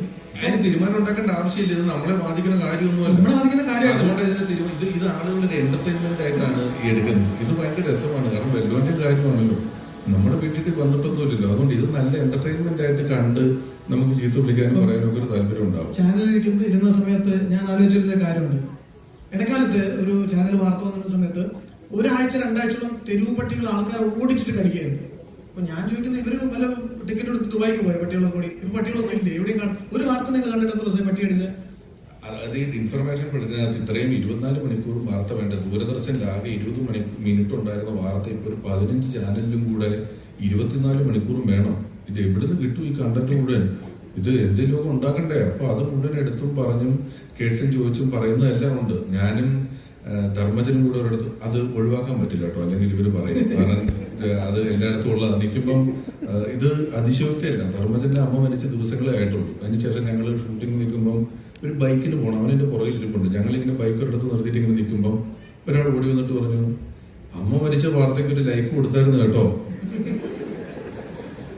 ഒരു തരി അതിശയോക്തിയില്ല. ഇത് ഒരുത്തം പറഞ്ഞത് എന്നോട്. ഞാൻ കേട്ടോണ്ടിരിക്കും, ഇവൻ എന്താണ് ഇങ്ങനെ പറഞ്ഞിട്ട് പോയെന്ന് ഞാൻ വരെ ആലോചിച്ചിട്ടുണ്ട്. പിന്നെ ഇതിന്റെ കാലവും പരിധിയും ഒന്നും ആളുകൾക്ക് നിശ്ചയമില്ലല്ലോ. അപ്പൊ ഞാനിപ്പം എന്റെ 3 കൊല്ലം മുമ്പുള്ള ഒരു ഇന്റർവ്യൂക്കകത്തെങ്ങാണ്ട് 5 കൊല്ലം മുമ്പുള്ള ഒരു ഇന്റർവ്യൂവിൽ എന്നോട് ചോദിച്ചു എത്ര മക്കളാന്ന് ചോദിച്ചപ്പോൾ ഞാൻ 2 പേരാന്ന് പറഞ്ഞു. ഈയിടയ്ക്ക് എന്റെ 3ാമത്തെ കുഞ്ഞിനായിട്ട് ഞാൻ സിനിമയ്ക്ക് പോകുമ്പോൾ ഒരു സ്ത്രീ വന്നിട്ട് ചോദിച്ചു ഇതാരാ? ഞാൻ പറയുന്നത് എന്റെ മോന. അപ്പൊ 2 നുണ പറഞ്ഞതാ അല്ലേ എന്ന്. കാരണം ഈ ഇന്റർവ്യൂലൊന്നും ഡേറ്റും കാര്യങ്ങളൊന്നും ഇട്ടിട്ടല്ലല്ലോ വരുന്നേ. ഇത് ഈ പഴയ സാധനം കറങ്ങിയടിച്ചിങ്ങനെ വരും. ഇതിനെല്ലാം നമ്മൾ ഉത്തരവാദിത്വം പറയണം. അതിന്റെ തമാശയുണ്ട്. ഒരു ദിവസം കുട്ടിയെ കാണാതെ, സ്കൂളിൽ പോകുന്ന വഴിക്കാണ് കുട്ടിയെ കാണാതെ വന്നത്. സ്കൂൾ യൂണിഫോമിൽ കുട്ടി ഇറങ്ങി പോയ വഴിക്ക് കാണാതെ. അപ്പൊ ആ സ്കൂൾ യൂണിഫോമിൽ ഇറങ്ങുന്നതിന് മുന്നേ ഫോട്ടോ എടുത്തിട്ട് വാട്സാപ്പിൽ ഇട്ടു, എന്റെ കുട്ടിയെ കാണുന്നില്ല, ആരെങ്കിലും തിരിച്ചു വിട്ടുകൊണ്ടാക്കണം എന്ന് പറയുന്നത്. ആ കുട്ടിക്ക് ഒരു സ്കൂളിൽ പോകാൻ പറ്റില്ല എന്ന് പറയുന്നത്. എപ്പോ സ്കൂളിൽ പോയാൽ ആരെങ്കിലും തിരിച്ചു വിട്ടുകൊണ്ടാകും. അപ്പൊ അങ്ങനെ ഒരു പ്രശ്നമുണ്ട്. അതുണ്ട്. അപ്പൊ അത് ഇതൊരു കമന്റ് നമ്മൾ പ്രോ ആക്റ്റീവ് എന്ന് പറയും. നമ്മൾ ഒരുപാട് കാര്യങ്ങളിൽ കരണങ്ങളില്ല, പ്രതികരണങ്ങളാണ്. ഞാനൊന്ന് പറഞ്ഞു, നിങ്ങളൊന്ന് പറഞ്ഞു, അതിനിടെ 3ാമൻ പറഞ്ഞു, 4ാമൻ പറഞ്ഞു. എനിക്ക് തോന്നുന്നു ഇപ്പൊ കേരളത്തിലെ ഏറ്റവും ഇപ്പം നമ്മുടെ രാജീവ് മിനിസ്റ്റർക്കൊക്കെ വളരെ സന്തോഷമായി. കാരണം ഏറ്റവും എളുപ്പത്തിൽ തൊഴിൽ തുടങ്ങാൻ പറ്റുന്ന ഒരു കാര്യം എന്ന് പറയുന്നത് 10,000 രൂപ മതി. ഒരു സാധാരണ ഫോണും ഒരു കണക്ഷനും ഉണ്ടെങ്കിൽ ഒരു യൂട്യൂബ് ചാനൽ തുടങ്ങിയിട്ട് ആരെങ്കിലും ചീത്ത വിളിക്കുമ്പോൾ കിട്ടുന്ന വരുമാനം നിങ്ങൾ രാവിലെ തൊട്ട് വൈകുന്നേരം വരെ പണിയെടുത്താൽ കിട്ടൂല. വളരെ സുഖമാണത്. അപ്പൊ അങ്ങനത്തെ പണി നടക്കുന്നുണ്ട്. അല്ല, ചീത്ത വിളിക്കുന്നില്ലല്ലോ. നിങ്ങൾ ഇരുന്ന് ഇച്ചിരി പഠനം നടത്തിയാണല്ലോ ചെയ്യുന്നത്. കാര്യമായിട്ട് ചെയ്യുന്നുണ്ടല്ലോ. ഞാൻ പറഞ്ഞ അങ്ങനെ അല്ലാത്ത വെറുതെ രാവിലെ എണീറ്റ് വാർത്ത നോക്കിയിട്ട് സെറ്റി നോക്കി ഇരുന്ന് അഭിപ്രായം പറയുന്നതിനൊക്കെ ലക്ഷക്കണക്കിന് വ്യൂസ് ഉണ്ടെന്ന്. സിനിമ റിവ്യൂവിന് ഭയങ്കര 2 ദിവസം കൊണ്ട് അടിവയറ്റിലെ കൊഴുപ്പ് കുറയ്ക്കാന്ന് പറയുന്ന വാർത്തയ്ക്ക് 3000 കമന്റ് ഉണ്ട് ഇവിടെ. ഇത് നടക്കുകയല്ല എന്നുള്ളത് നമുക്കറിയാലോ. 2 ദിവസം കൊണ്ട് എന്ത് ചെയ്തിട്ട് ഈ കൊഴുപ്പ് പോകുന്നില്ലല്ലോ. ഞാൻ നമ്മുടെ പെർസെപ്ഷൻ പറ്റി പറയുമ്പോഴേ, നമ്മൾ ഇപ്പോൾ ഇരിക്കുന്ന അവസ്ഥ, നമ്മൾ ചെയ്യുന്ന ചില പ്രവൃത്തികളുമായിട്ട് കണക്ട് ചെയ്യുന്ന ആൾക്കാരെ പെർസെപ്ഷൻ മാറാറുണ്ട്. ഉദാഹരണത്തിന് ഇപ്പം മമ്മൂട്ടിക്ക് ഇപ്പം സിനിമ ഒന്ന്, ഞാൻ സങ്കല്പിക്കാൻ വേണ്ടി പറയാട്ടോ, സിനിമ ഒന്നും ഓടുന്നില്ല എന്ന് വിചാരിക്കുക. അപ്പൊ മമ്മൂട്ടി ചായക്കടയിൽ പോയിട്ട്, സാധാരണ ചായക്കടയിൽ പോയി ചായ കുടിച്ച ആൾക്കാർ പറയും അതുണ്ടോ. പക്ഷെ നല്ല സിനിമ ഹിറ്റായിട്ട് കൊടുക്കുന്ന സമയത്ത് ചായക്കടയിൽ പോയാൽ കണ്ടില്ലേ ആളുടെ ധീരാനുകമ്പ കണ്ടില്ലേ, വിനയം കണ്ടോ. അപ്പൊ ഒരേ സംഭവം നടക്കുന്നത്. അല്ലെങ്കിൽ അഹങ്കരിക്കാനുള്ളവും കാണിച്ചെങ്കിൽ മാത്രമേ വിനയം കാര്യമായിട്ട് എടുക്കാറുള്ളൂ. അല്ലാത്തവൻ കാണിക്കുന്ന വിനയം എല്ലാ കാലത്തും വിധേയത്വമായിട്ട് മാത്രമേ. ഒരു സാറ് ദൂരെ നിന്ന് നടന്നു വരുമ്പോ സാറിനെ കണ്ട് ദൂരെന്ന് മടക്കിക്കുത്ത് അഴിച്ച് നിന്നിട്ട് എണീറ്റ് നിൽക്കുന്ന എന്നെക്കാളും സാറ് വരുമ്പോ അയ്യോ സാറേ എന്ന് പറഞ്ഞ് എണീറ്റ് മടക്കിക്കുത്ത് അഴിച്ചു നിന്ന സാറിനും ഒരു സന്തോഷമായി. നമ്മൾ രണ്ടുപേരിൽ ഇവൻ നല്ല വിനയമുള്ളവനുമായി. നേരത്തെ കാണിച്ച് നമ്മുടെ കയ്യിൽ നിന്ന് പോയി. കണ്ടോ? ആ കാണിക്കലിലാണ് ഞാൻ പറഞ്ഞ ഇതിന്റെ ഒരു ബിൽഡപ്പ് എന്ന് പറയുന്നത്. നമ്മളെല്ലാവരും ഇങ്ങനെ പലതരത്തിൽ റാമോഹൻ പാലിയത്തിന്റെ ഒരു ബുക്കില് അതേപോലെ നമ്മൾ ഡിലീറ്റ് ചെയ്ത് കളയുന്ന സെൽഫികളാണ് നമ്മുടെ യഥാർത്ഥ മുഖമെന്ന്. പിന്നെ പിഷാരടി ഈ പെർസെപ്ഷന്റെ കാര്യം, ഇമേജിന്റെ കാര്യം പറയുമ്പോഴേ, നമ്മുടെ പാസ്റ്റിൽ നമ്മൾ ചെയ്യുന്ന കാര്യങ്ങളൊക്കെ ചിലപ്പം നമ്മൾ വല്ലാതെ വേട്ടയാടും ഒരുപാട് കാലം അല്ലെ. പക്ഷെ എന്നാലും അത് ഒരു ഷോർട്ട് ടൈം മെമ്മറി ലോസ് ആളുകൾക്ക് ഉണ്ട്. എന്തായാലും ക്രൈമായ നമ്മൾ ചെയ്ത കുറ്റകൃത്യമായാലും അല്ലെങ്കിൽ നമ്മൾ ചെയ്ത നല്ല കാര്യമാണെങ്കിലും രണ്ടിനും ജനങ്ങൾക്ക് ഷോർട്ട് മെമ്മറി ആണെന്ന് തോന്നിയിട്ടുണ്ടോ? ഷോർട്ട് ടേം മെമ്മറി എന്ന് പറയുന്നത് ഞാൻ പറഞ്ഞതുപോലെ ഇതിന്റെ ഒരു ആധിക്യമുള്ളത് കൊണ്ട് അത്രയധികം ആലോചിച്ചേണ്ടിരിക്കേണ്ട ആവശ്യകത ആളുകൾക്ക് സത്യത്തിൽ ഇല്ല. നമ്മൾ എന്തുകൊണ്ടാണ് പത്രങ്ങളിൽ പരസ്യം കൊടുക്കുന്നത് കുറയുന്നത്, വഴിവെക്കൽ ഫ്ലക്സ് വെക്കുന്നത് കുറയുന്നത്? ഞാൻ ഓടുന്ന ബസ്സിൽ പോലും നമ്മൾ മൊബൈൽ നോക്കിയിരിക്കുകയും മൊബൈലിലെ കാര്യങ്ങൾ കണ്ടുകൊണ്ടിരിക്കുകയും ചെയ്തുകൊണ്ടിരിക്കുകയാണ്. അവിടെ നമ്മളുടെ വായനയ്ക്ക് ഒരു വലിയ പ്രസക്തിയുണ്ട്. വായനയ്ക്കും എഴുത്തിനുമുള്ള ഒരു വലിയ പ്രസക്തി. ഇതിന്റെ പ്രോസസ്സ് ഭയങ്കര സ്ലോയാണ്. നിങ്ങൾക്ക് ഒരു 200 പേജുള്ള ഒരു ബുക്ക് നമ്മളൊരു 200 റീല് കാണുന്ന സ്പീഡിൽ വായിച്ചു തീർക്കാൻ പറ്റില്ല. ഇതിന്റെ സ്ലോ പ്രോസസ് ആയതുകൊണ്ട് തന്നെ ഇത് വളരെ ടൈം എടുത്താണ് നമ്മൾ അതിനെ കൃത്യമായി മനസ്സിലാക്കുകയും അതിനെക്കുറിച്ച് ചിന്തിക്കാനുള്ള സമയവും എഴുതുമ്പോഴും വായിക്കുമ്പോഴും ഇതിന്റെ കൂട്ടത്തിൽ നമുക്കൊരു സമയം കിട്ടുന്നുണ്ട്. മറ്റേതിന് അങ്ങനെ കിട്ടുന്നില്ല എന്നുള്ളൊരു വലിയ പ്രശ്നമുണ്ട്. ഞാൻ നേരത്തെ പെർസെപ്ഷൻ്റെ കാര്യം പറഞ്ഞു. പിന്നെ വായനയിലും ഉണ്ട് കേട്ടോ, വായനാശീലം കുറഞ്ഞു പോയി. ഇപ്പൊ വായനയില്ല എന്ന് നമ്മൾ പറയുന്നതിനകത്തൊരു പ്രശ്നമുണ്ട്. എന്ത് വായിക്കുന്നു എന്നുള്ളതിനകത്ത് വലിയ ഘടകമുണ്ട്. എന്റെ ചെറുപ്പത്തിൽ വലിയൊരു വായനാശീലമുള്ള കൂട്ടുകാരുണ്ടായിരുന്നു. മുത്തുച്ചിപ്പി എന്ന് പറഞ്ഞ മാസിക എല്ലാവരും വായിക്കും. എന്താ പ്രയോജനം? എന്തെന്നുള്ളത് വലിയ പ്രകടമായ കാര്യമാണ്. ഈ ഇപ്പോഴത്തെ കാലഘട്ടത്തിലും സാങ്കേതിക വിദ്യക്കും ഒക്കെ ഈ പെർസെപ്ഷൻ ബിൽഡിങ്ങിൽ വലിയ റോളെന്ന് വിചാരിക്കുന്നുണ്ട്. വിശാലിന്റെ ബാല്യകാലത്ത് കമ്പയർ ചെയ്തുകൊണ്ട് ഞാൻ ചോദിക്കാം, അന്ന് വിവരം കിട്ടുമ്പോൾ അന്നൊരു വിവരം അറിയുമ്പോൾ വിശാലിക്ക് ഉണ്ടാവുന്ന അതേ വികാരമാണോ ഇന്നൊരു വിവരം അറിയുമ്പോൾ ഉണ്ടാവുന്നത്? ഇന്ന് ഞാൻ കുറച്ചുകൂടെ ഇതിനെക്കുറിച്ച് ഒന്നുകൂടെ അറിഞ്ഞിട്ട് തീരുമാനിക്കണം, അല്ലെങ്കിൽ കേട്ട ഉടനെ ഒരു ഡിസിഷൻ എടുക്കണം എന്നുള്ളത് പറ്റില്ല. മറ്റൊന്ന്, നമ്മൾ ഡിസിഷൻ എടുത്താലും പറഞ്ഞാലും ഒരു സാധാരണക്കാരന് നമ്മളെ ചീത്ത വിളിക്കാൻ പറ്റുന്ന എളുപ്പത്തിൽ നമുക്ക് തിരിച്ച് പറയാനോ ചെയ്യാനോ ഒന്നും പറ്റില്ല. നമ്മളിപ്പോൾ 2 തലച്ചോറ് തലയിലിട്ട് വർക്ക് ചെയ്തിട്ട് വേണം. ഇപ്പം ഇവിടെ നിയമസഭ മന്ത്രിമാരായെങ്കിലും സ്പീക്കറാണെങ്കിലും രാഷ്ട്രീയത്തിൽ പ്രവർത്തിക്കുന്നവരാണ്, പൊതുരംഗത്ത് പ്രവർത്തിക്കുന്നവർ വാക്കുകൾ ഉപയോഗിക്കുമ്പോൾ വളരെയധികം സൂക്ഷിച്ച് തലയിലിട്ട് തന്നെ അത് എഡിറ്റ് ചെയ്ത് ഇതിനെ എങ്ങനെ പിടിച്ചാലും ഏത് ഡയമെൻഷൻസിൽ പിടിച്ചാലും ഇതിൽ നിന്നും ഒരു അപകടം ഉണ്ടാവില്ല എന്ന ഉത്തമ ബോധ്യത്തോടെ സംസാരിച്ചില്ലെങ്കിൽ ഒരു 3-4 ദിവസം നീണ്ടു നിൽക്കുന്ന അപകടം ആർക്ക് വേണമെങ്കിൽ സംഭവിക്കാം. പിഷാരടി ഇതുപോലെ പലതരം പിഷാരടിക്ക് തന്നെ പലതരം ഇമേജുകളാണ്. പിഷാരടി എന്ന നടനെയും മമ്മൂട്ടി എന്ന നടനെയും ചേർത്തുകൊണ്ട് പലപ്പോഴും ഒരു ഇമേജ് ബിൽഡപ്പ് ഉണ്ടാവാറുണ്ട്. അപ്പൊ അങ്ങനത്തെ കാര്യങ്ങളൊക്കെ സീരിയസ് ആയിട്ട് ആലോചിച്ചു. അല്ല, അങ്ങനെ ഇമേജ് ഇല്ല. അത് ഞാൻ മമ്മൂക്കയുടെ കൂടെ നടക്കുന്ന ചോദ്യം ഞാൻ 8 വർഷമായിട്ടുണ്ട്. ഇത് പലപ്പോഴും കിട്ടുന്നുണ്ട്. അപ്പൊ എന്നെ സംബന്ധിച്ച് ഈ ചോദ്യത്തിന് പുതിയ ഉത്തരം ഉണ്ടാക്കേണ്ട ബാധ്യത ഒരിടത്ത് തന്നെ പറഞ്ഞത് എല്ലായിടത്തും പറയാൻ പറ്റുള്ളൂ. എനിക്ക് തോന്നുന്ന ഒരു കാര്യം എന്ന് പറയുന്നത്, ഇപ്പം ഞാൻ എന്തുകൊണ്ടാണ് ഈ ചോദ്യം ആവർത്തിക്കുന്നത് എന്നുള്ളതിനെ കുറിച്ച് ഞാൻ ആലോചിച്ചിട്ടുണ്ട്. ഞാൻ ധർമ്മജന്റെ കൂടി 20 വർഷം നടന്നപ്പോൾ ആർക്കും ഒരു കുഴപ്പമില്ലായിരുന്നു. എന്താ നീ എപ്പോഴും ധർമ്മന്റെ കൂടെ നടക്കുന്നതെന്ന് ആരും ചോദിച്ചില്ല. ഞാൻ മുകേഷ് ഏട്ടനുമായിട്ട് ഇത്രയും പരിപാടി ചെയ്തപ്പോഴും ആരും ഇത് ചോദിച്ചിട്ടില്ല. പക്ഷേ മമ്മൂക്കയുടെ കൂടെ നടക്കുമ്പോൾ ഒരുപക്ഷെ എന്റെ കാര്യത്തിൽ ആളുകൾക്ക് ഒരു ഉത്തരം കിട്ടുന്നുണ്ടാവും. അവന് സിനിമയിൽ അവസരം കിട്ടാൻ വേണ്ടിയാണ്, അല്ലെങ്കിൽ ഇവൻ അങ്ങനെ ഈ സിനിമ നടന്മാർക്ക് സുഖിപ്പിക്കാൻ ആളുകൾ കൂടെ ഉണ്ടല്ലോ എന്നൊക്കെ പറയുന്ന ഒരു ഉത്തരത്തിൽ കിട്ടും. പക്ഷെ അദ്ദേഹത്തിന്റെ പെർസ്പെക്റ്റീവിൽ നിന്ന് ചിന്തിക്കുമ്പം എന്നെ കൊണ്ടുവന്നിട്ട് എന്താ കാര്യം എന്നുള്ളതിന് ആർക്കും കാര്യമായിട്ട് ഒരു ഉത്തരവും കിട്ടാത്തത് കൊണ്ടായിരിക്കണം ഈ ചോദ്യം പലതവണ ആവർത്തിക്കുന്നത് എന്ന് എനിക്ക് തോന്നിയിട്ടുണ്ട്. അത് മനുഷ്യനെന്നുള്ള നിലയിൽ ഈ പുതിയ കാലത്തിന്റെ എല്ലാ സൗഹൃദങ്ങളും എന്നെ കൊണ്ട് നിനക്ക് ഗുണവും നിന്നെ കൊണ്ട് എനിക്ക് ഗുണവും ഉണ്ടെങ്കിൽ നമ്മുടെ സുഹൃത്തുക്കൾ എന്നുള്ള ഒരു ഇക്വേഷനല്ല പോയിക്കൊണ്ടിരിക്കുന്നത്. അത് സൂക്ഷിച്ചു നോക്കിയാൽ നിങ്ങൾക്ക് മനസ്സിലാവും. അല്ലാത്ത ഒരു സൗഹൃദത്തെ സൗഹൃദമായി കാണാൻ, അല്ലെങ്കിൽ അങ്ങനെ ഒരു സൗഹൃദം ഉണ്ടാകും എന്ന് വിശ്വസിക്കാൻ പ്രയാസമുള്ളൊരു വർത്തമാനകാലത്തിൽ നിൽക്കുന്നത് കൊണ്ടാണ് ഇതിങ്ങനെ ഒരു സംശയ ദൃഷ്ടിയല്ല, അല്ലെങ്കിൽ ഇതിനകത്തൊരു ചോദ്യത്തിന് സ്കോപ്പുണ്ട് എന്ന് ആളുകൾക്ക് തോന്നുന്നതെന്നാണ് എനിക്ക് തോന്നിയിട്ടുള്ളത്. ഈ മമ്മൂട്ടിയുടെ കൂടെ ഒരുപാട് സിനിമകൾ അഭിനയിച്ചിട്ട് ഞാൻ വളരെ കുറച്ച് സിനിമയിൽ അഭിനയിച്ചിട്ടുള്ളൂ. പക്ഷെ ആ കൂട്ടത്തിലൊരു സിനിമയാണ് നമ്മൾ നേരത്തെ പറഞ്ഞ നൻപകൽ നേരത്ത് മയക്കം സിനിമ. അതിന്റെ ഒരു സെറ്റിൽ പോയപ്പോൾ ഞാൻ നിങ്ങളോട് പറഞ്ഞു, അതില് നവംബർ നേരത്ത് മയക്കുന്ന സെറ്റ് പോകുമ്പോൾ തമിഴ്നാട്ടായിരുന്നു, പഴനിയിലായിരുന്നു. രാവിലെ 5 മണിക്ക് ആളുകൾ പാടത്ത് പണിക്ക് പോകും. ഇവരൊരു 10 മണിയോടുകൂടി തിരിച്ചു വരും. ഇവർ പകൽ ഉറങ്ങും. 3 മണിക്ക് വീണ്ടും പാടത്ത് പോകും. 6-7 മണിയാകുമ്പോൾ തിരിച്ചു വരും. അപ്പൊ അതിന്റെ ലൊക്കേഷൻ അവിടെ പോയപ്പോൾ എനിക്ക് മനസ്സിലായ കാര്യം, അവർക്ക് പല കാര്യങ്ങളെ കുറിച്ചും അറിയില്ല. ഈ അറിവില്ലായ്മയുടെ ഒരു സുഖവും അവർ അനുഭവിക്കുന്നുണ്ട്. അവർക്ക് iPhone 16 ഇറങ്ങിയത് ഇവർ അറിഞ്ഞിട്ടില്ലാത്തത് കൊണ്ട് തന്നെ ഇതില്ലല്ലോ എന്നുള്ളൊരു ദുഃഖം ഇവർക്കില്ല. അതൊരു വലിയ സൗഭാഗ്യമായിട്ട് എനിക്ക് തോന്നി. അവർക്ക് എന്റെ ആവശ്യകതയില്ല, ഉണ്ടെങ്കിലാണല്ലോ നമുക്ക് ആവശ്യകത ഉള്ളത്. ഇപ്പൊ ഐഫോണിന്റെ കാര്യം പറഞ്ഞപ്പോഴാണ് നമ്മുടെ ഇമേജ് കാര്യത്തില് ഈ അറിവില്ലായ്മയല്ല, നമ്മളും ആളുകളെ തിരഞ്ഞെടുക്കുന്നതിൽ അങ്ങനെയുണ്ട്. ഞാനൊരു തിരഞ്ഞെടുപ്പിന്റെ പ്രചരണത്തിന് പോയപ്പം ഞാൻ 10-20 വർഷം ഏതാണ്ട് 3000 സ്റ്റേജ് 3000 എപ്പിസോഡ് ടെലിവിഷനിലും ചെയ്തിട്ട് മേടിച്ച ബെൻസുമായിട്ട് പോയപ്പം എന്നോട് പറഞ്ഞു, ബെൻസ് ഇവിടെ മാറ്റിയിട്ടിട്ട് ഈ വണ്ടിയിലോട്ട് കയറി, ബെൻസുമായിട്ട് പ്രചരണത്തിന് പോയാൽ വോട്ട് കിട്ടൂല എന്ന് പറഞ്ഞു. അത് നമ്മുടെ സംസ്ഥാനത്തിന്റെ ഒരു വലിയ ചിന്തയായിട്ട് എനിക്ക് തോന്നി. അതെ, അപ്പൊ ഇത് ഞാൻ ഒരിടത്ത് പറഞ്ഞ കാര്യമാണ്. അപ്പൊ ചില സ്ഥാനാർത്ഥികളുടെ ഉൾപ്പെടെ ചില ആളുകളുടെ ഒരു മെറിറ്റ് ആയിട്ട് പറയുന്ന കേൾക്കാം, പാവങ്ങളിൽ പാവമായ പാവങ്ങളുടെ പ്രശ്നം അറിയാവുന്ന പാവങ്ങളിൽ പാവപ്പെട്ട പഞ്ചപാവമായ ഇന്നയാളെ വിജയിപ്പിക്കൂ എന്നും പറഞ്ഞ് ഞാൻ കണ്ടിട്ടുണ്ട്. അപ്പൊ നമ്മള് പാവപ്പെട്ടവനാണ്, അല്ലെങ്കിൽ പാവങ്ങളുടെ പ്രശ്നം എന്താണ്? പൈസ ഇല്ല, അതാണ് പ്രാഥമികമായ പ്രശ്നം. അപ്പൊ നമ്മൾ പൈസ ഉണ്ടാക്കാൻ അറിയുന്ന ഒരുത്തന്നെ വേണമല്ലോ ജയിപ്പിക്കാൻ. ആണോ? ഒരു സംശയമുള്ള പോലെ തോന്നുന്നുണ്ട്, അതാണ് ഞാൻ ചോദിച്ചത്. വേണ്ടേ? പക്ഷെ നമ്മൾ ഈ പറഞ്ഞ പോലെ നമ്മളുടെ പ്രജുഡീസ് ആയ സമൂഹം ഉണ്ടാക്കി വെച്ചിരിക്കുന്ന ഇമേജ് വെച്ചിട്ട് ഇവൻ പ്രശ്നക്കാരനാണ്, ഇങ്ങനെ ഒരാളെ നമ്മൾ ജയിപ്പിക്കരുത് എന്നുള്ള ഒരു ഇമേജ് നമ്മുടെ എവിടെയോ എഴുതപ്പെട്ടു. അതുകൊണ്ട് ഇത് വളരെ കഷ്ടപ്പെട്ട് മെയിൻറ്റെയിൻ ചെയ്യുകയാണ് ഈ കാര്യം, അല്ലേ?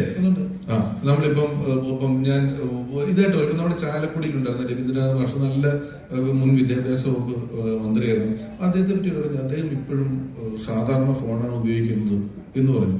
അത് വ്യക്തി സ്വാതന്ത്ര്യമാണ്, പക്ഷെ അതൊരു മെറിറ്റല്ല. അത് ഏത് പാർട്ടിയിലുള്ള ആളാണ് നമുക്ക് പെട്ടെന്നൊരു കാര്യം പറയാൻ, ഒരു മെയിൽ അയക്കാൻ, വിളിക്കാൻ പറ്റുന്നുണ്ടെങ്കിൽ. അപ്പം ഇതൊന്നും നമ്മൾ വിചാരിക്കുന്നതിനപ്പുറം ഈ വിനയം ഉൾപ്പെടെയുള്ള സാധനങ്ങൾ വളരെ തെറ്റിദ്ധരിക്കപ്പെട്ട ഒരവസ്ഥയിലാണ് ഇവിടെ ഉള്ളത്. ഇപ്പം പിഷാരടി എന്ന വ്യക്തി ഇപ്പം ആളുകൾ കണ്ടിട്ടുള്ളത് മിമിക്രി വേദികളിലൂടെ വരുന്നു, കോമഡി റോളുകൾ കൂടുതൽ ചെയ്യുന്നു. ഇപ്പം നമ്മൾ അസ്യൂം ചെയ്യുന്ന ഒരു പേഴ്സണാലിറ്റി, അല്ലെങ്കിൽ ആളുകൾ അത് കൊടുക്കുന്ന പേഴ്സണാലിറ്റി. അതുകൊണ്ട് ഞാൻ ഇങ്ങനത്തെ പരിപാടികളിൽ പങ്കെടുക്കുന്നതിന്റെ കമന്റിന് താഴെ എനിക്ക് ചില സർട്ടിഫിക്കറ്റ് കിട്ടാറുണ്ട്. പിഷാരടി ഇത്രയും ബുദ്ധിയുള്ള ആളാണെന്ന് അറിഞ്ഞില്ല. അതായത് നിങ്ങൾക്ക് അറിയായിട്ടാണ് പിഷാരടി. ഞാൻ ഒന്ന് പറഞ്ഞോട്ടെ, പിഷാരടി ഒരുപാട് പുസ്തകങ്ങൾ വായിക്കുന്ന ആളാണ്. ഇപ്പൊ വായിച്ച കുറെ പുസ്തകങ്ങളെ പറ്റി നമ്മൾ ഇപ്പൊ കഴിഞ്ഞ കണ്ടപ്പോൾ സംസാരിച്ചു. അപ്പൊ പലരും പക്ഷെ വിചാരിക്കുന്നത് ഇയാൾ മിമിക്രി കാണിക്കുന്ന ആളല്ലേ, ഇയാൾക്ക് മിമിക്രി കാണിച്ചാൽ പോരെ, ഇയാൾ പുസ്തകം വായിക്കുമോ, വെറുതെ പറയുന്നതല്ലേ?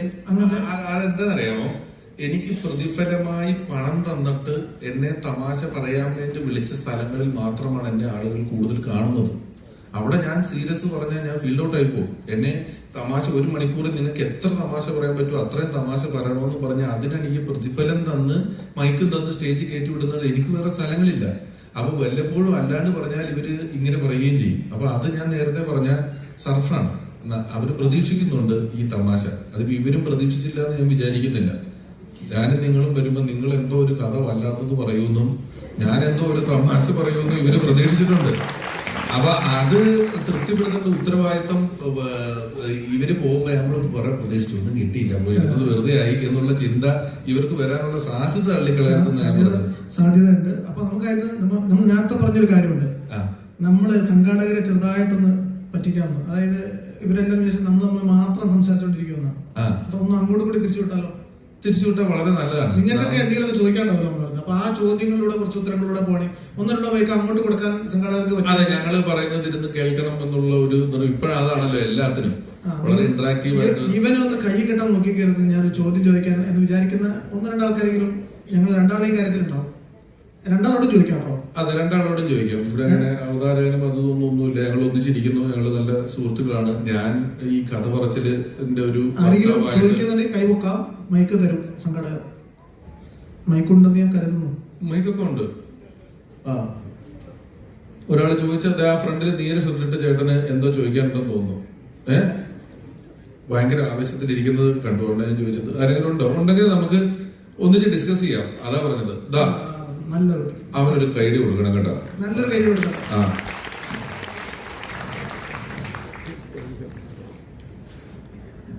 ഇസത്ത്.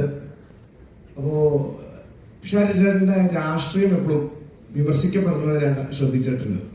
അതായത് ട്രോള് ചെയ്യുമ്പോ ചിലരെ മാത്രം ട്രോൾ ചെയ്തു, എന്നാൽ ചിലരെ ട്രോൾ ചെയ്യുന്ന തെളിച്ചു പറയും. അതായത് തെളിച്ച് വ്യക്തമായിട്ട് പറഞ്ഞ മോദി സർക്കാരിനെ വിമർശിക്കാറില്ല, എന്നാൽ ഏറ്റവും കൂടുതൽ വിമർശിക്കുന്നത് CBI ഭരണത്തിനെയാണ്, അല്ലെങ്കിൽ നിലവിലെ നമ്മുടെ ഭരണകൂടത്തിനെയാണെന്ന് പറയാറുണ്ട്. അപ്പോ അത് എങ്ങനെയാണ് വിലയിരുത്തുന്നത്? ഞാൻ വിലയിരുത്തുന്നില്ല, നിങ്ങൾ വിലയിരുത്തിയതിനെ കുറിച്ചാണ് ഞാൻ പറയാൻ പോകുന്നത്. ഞാൻ ഇപ്പം ഷംസീർ ഭായിയോട് ഞാൻ പറഞ്ഞു, ഞാൻ ഇത്രയും പറഞ്ഞ നമ്മൾ ചെയ്യുന്ന കലാപരിപാടികൾ, നമ്മുടെ TV ഷോകള്, ഇപ്പൊ ഞാൻ ചെയ്യുന്ന അമൃത ചെയ്യുന്ന പരിപാടി, മനോരമയിലെ പരിപാടി, നമ്മുടെ TV പരിപാടികൾ, സ്റ്റേജ് ഷോകളിൽ ഒന്നും രാഷ്ട്രീയം പറയാറില്ല. രാഷ്ട്രീയം പറയാൻ വേണ്ടി വിളിക്കുന്ന, രാഷ്ട്രീയത്തിന് വേണ്ടി പോയ സ്റ്റേജുകളിൽ മാത്രമേ ഞാൻ രാഷ്ട്രീയം പറഞ്ഞിട്ടുള്ളൂ. അപ്പൊ അവിടെ ചെന്ന് കഴിയുമ്പം ഞാൻ പ്രചരണത്തിന്, അതും നിങ്ങൾ നോക്കിയാൽ മനസ്സിലാവും, അത് രാഷ്ട്രീയ പ്രചരണത്തിന് പോകുമ്പോഴാണ് കൂടുതലും ഉണ്ടായിട്ടുള്ളത്. അവിടെ കൂടുതൽ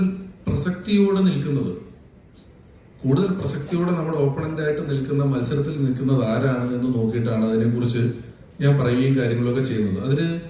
അതിലെ പല കാര്യങ്ങളും നിങ്ങൾ കോമൺ ആയിട്ട് എടുത്താലും 2 വേണേ കിട്ടും. ഇത് എന്നെ തന്നെയാണല്ലോ പറഞ്ഞതെന്ന് വിചാരിച്ചാൽ എനിക്ക് എന്ത് ചെയ്യാൻ പറ്റും? ഞാൻ പ്രത്യേകിച്ച് ആരുടെയും പേര് പറയുന്നില്ല, പ്രത്യേകിച്ച് ഒന്നും പറയാണ്ട് പറയുമ്പോഴും ഇത് ഞാനാണല്ലോ തോന്നി. 2 പേർക്കും ഉണ്ടത്, വിധിച്ചെടുത്താൽ മതി. ഒരു ചോദ്യം വന്നപ്പോ ഇളകിയതാണോ? ഒരു ചോദ്യം വന്നപ്പോ മൊത്തത്തിൽ ആക്റ്റീവ് ആയതാണോ? അടുത്ത ചോദ്യം വന്നാൽ ഇനിയും നമുക്ക് കൂടുതൽ രസകരമായ ഉത്തരങ്ങൾ ഇതടുത്താണ് വരുന്നത്. എന്റെ പേര് പ്രണവ് എന്നാണ്. പ്രണവേ പറ, ഇവനിവിടെ ഇരിപ്പുണ്ട്, ബാബുവിനോട് എന്തെങ്കിലും ചോദിക്കണേ. എന്റെ ചോദ്യം ബാബു സാറിനോടാണ്. അടിപൊളി, അനുഭവിച്ചു. ഇത്രയും കഥ ചെയ്യുന്നില്ലേ, എന്തുകൊണ്ട് അഡ്വാൻസിനെ കുറിച്ച് അപ്പോ സാറിന്റെ കഥകൾ നോക്കുമ്പോൾ പലപ്പോഴും കഥയുടെ സ്കീം എന്ന് പറയുന്നത് ഒരു പർട്ടിക്കുലർ സൈഡിനെ വെച്ചിട്ടാണ് പറയുക. പല കഥകളും ഒരു പർട്ടിക്കുലർ സൈഡിൽ കൂടെയാണ് പറഞ്ഞു പോവുക. അപ്പോ ഐ മീൻ തെളിച്ചു പറ മകനെ. അതെ. സോ നമ്മളിപ്പം സാറിന്റെ ഏത് എപ്പിസോഡ് നോക്കിയാലും കഥയുടെ ഒരു ഒഴുക്കെന്ന് പറയുന്നത് ഒരു ഇപ്പം ഏതൊരു വിഷയം എടുത്താലും ഒരു പർട്ടിക്കുലർ സൈഡ് പിടിച്ചിട്ടായിരിക്കും പോവുക. ഇപ്പൊ താക്കോൽ എവിടെ ഇരിപ്പുണ്ട്? ഇത് നിയമസഭയുടെ ഹോളാണ്, അതിന്റെ ഒരു പ്രിവിലേജ് ധൈര്യമായിട്ട് ചോദിച്ചു. അപ്പോ എന്റെ ഒരു ചോദ്യം, പലപ്പോഴും പറയാറുണ്ട് നമ്മൾ എപ്പോഴും ഒരു പൊളിറ്റിക്കൽ, ഇപ്പൊ ഏതൊരു കാര്യത്തിലും നമ്മളൊരു നമുക്കൊരു അഭിപ്രായം വേണം എന്നുള്ളത് എല്ലാവരും പറയുന്ന കാര്യമാണ്. ഈ അഭിപ്രായം എന്നുള്ളത് പലപ്പോഴും നമ്മളൊരു കാര്യം ചെയ്യുമ്പോഴോ നമ്മുടെ പ്രവൃത്തിയിലോ ഒക്കെ ഒരു ബയസ് ആവാനുള്ള ചാൻസ് കൂടുതലാണ്. അപ്പം സാർ എങ്ങനെയാണ് ഒരു അഭിപ്രായത്തെ ബയസ് ആക്കാണ്ടിരിക്കാൻ ശ്രമിക്കുക? സാറ് വല്ലതും മനസ്സിലായോ? ഓക്കെ, അല്ലെങ്കിൽ വരാം. രണ്ട് കാര്യങ്ങളാണുള്ളത്. ഒരു ജേർണലിസ്റ്റായിട്ട് പ്രവർത്തിക്കുന്ന സമയത്ത് അടിസ്ഥാനപരമായിട്ട് വേണ്ടത് നമ്മുടെ അഭിപ്രായം അല്ലെങ്കിൽ നമ്മുടെ പൊളിറ്റിക്കൽ സ്റ്റാൻസ് എന്ന് പറയുന്നത് നമ്മൾ ആ വിഷയത്തെ സമീപിക്കുന്ന തടസ്സമാവരുത് എന്നുള്ളതാണ്. ഞാൻ ആ ജേർണലിസ്റ്റായിട്ട് വർക്ക് ചെയ്ത കാലം അത്രയും ഞാനത് പാലിക്കാൻ ശ്രമിച്ചിട്ടുണ്ട്. എൻ്റെ പ്രാഥമികമായിട്ടുള്ള ഒരു അടിസ്ഥാനപരമായിട്ട് എല്ലാവരും പൊളിറ്റിക്കലാണല്ലോ, അപ്പോൾ അവർക്കൊക്കെ ഒരു രാഷ്ട്രീയ ചായ്വ് ഉണ്ടാകാം. അതീ പറഞ്ഞ പൊളിറ്റിക്കൽ മറ്റേ കക്ഷി രാഷ്ട്രീയ ചായ്വിനെ ആയിക്കൊള്ളുന്നില്ല. അപ്പം അത് ബാധിക്കാതിരിക്കാൻ ശ്രമിക്കും റിപ്പോർട്ടിംഗ് വൈസ് നോക്കുമ്പോൾ. പക്ഷേ വിഷയങ്ങൾ സമീപിക്കുമ്പോൾ നമുക്കത് പാലിച്ചേ പറ്റും. പിന്നെ രണ്ട് പ്രധാന കോട്ടുകളാണ് ഈ അഭിപ്രായത്തെ പറ്റി. അഭിപ്രായം ഇരുമ്പോലൊക്കെയല്ല എന്നൊരു സാധനമുണ്ട്, അത് കാലത്തിനനുസരിച്ച് ചിലപ്പോൾ നമ്മൾ പരിഷ്കരിക്കപ്പെടും. മഹാത്മാഗാന്ധി പോലും പറഞ്ഞിട്ടുള്ളത്, എൻ്റെ 1,00,000 പേജിലധികം വരുന്ന ഗാന്ധി സാഹിത്യം വായിക്കുമ്പോൾ നിങ്ങൾക്കതിൽ ഞാൻ ആദ്യം പറഞ്ഞൊരു വിരുദ്ധമായിട്ട് ഞാൻ പിന്നെ പറഞ്ഞിട്ട് നിങ്ങൾക്ക് തോന്നുകയാണെങ്കിൽ ഞാൻ രണ്ടാമത് പറഞ്ഞെടുത്താൽ മതി, കാലക്രമേണ ഞാൻ പരിഷ്കരിച്ചതായിരിക്കാം അതിനാണ്.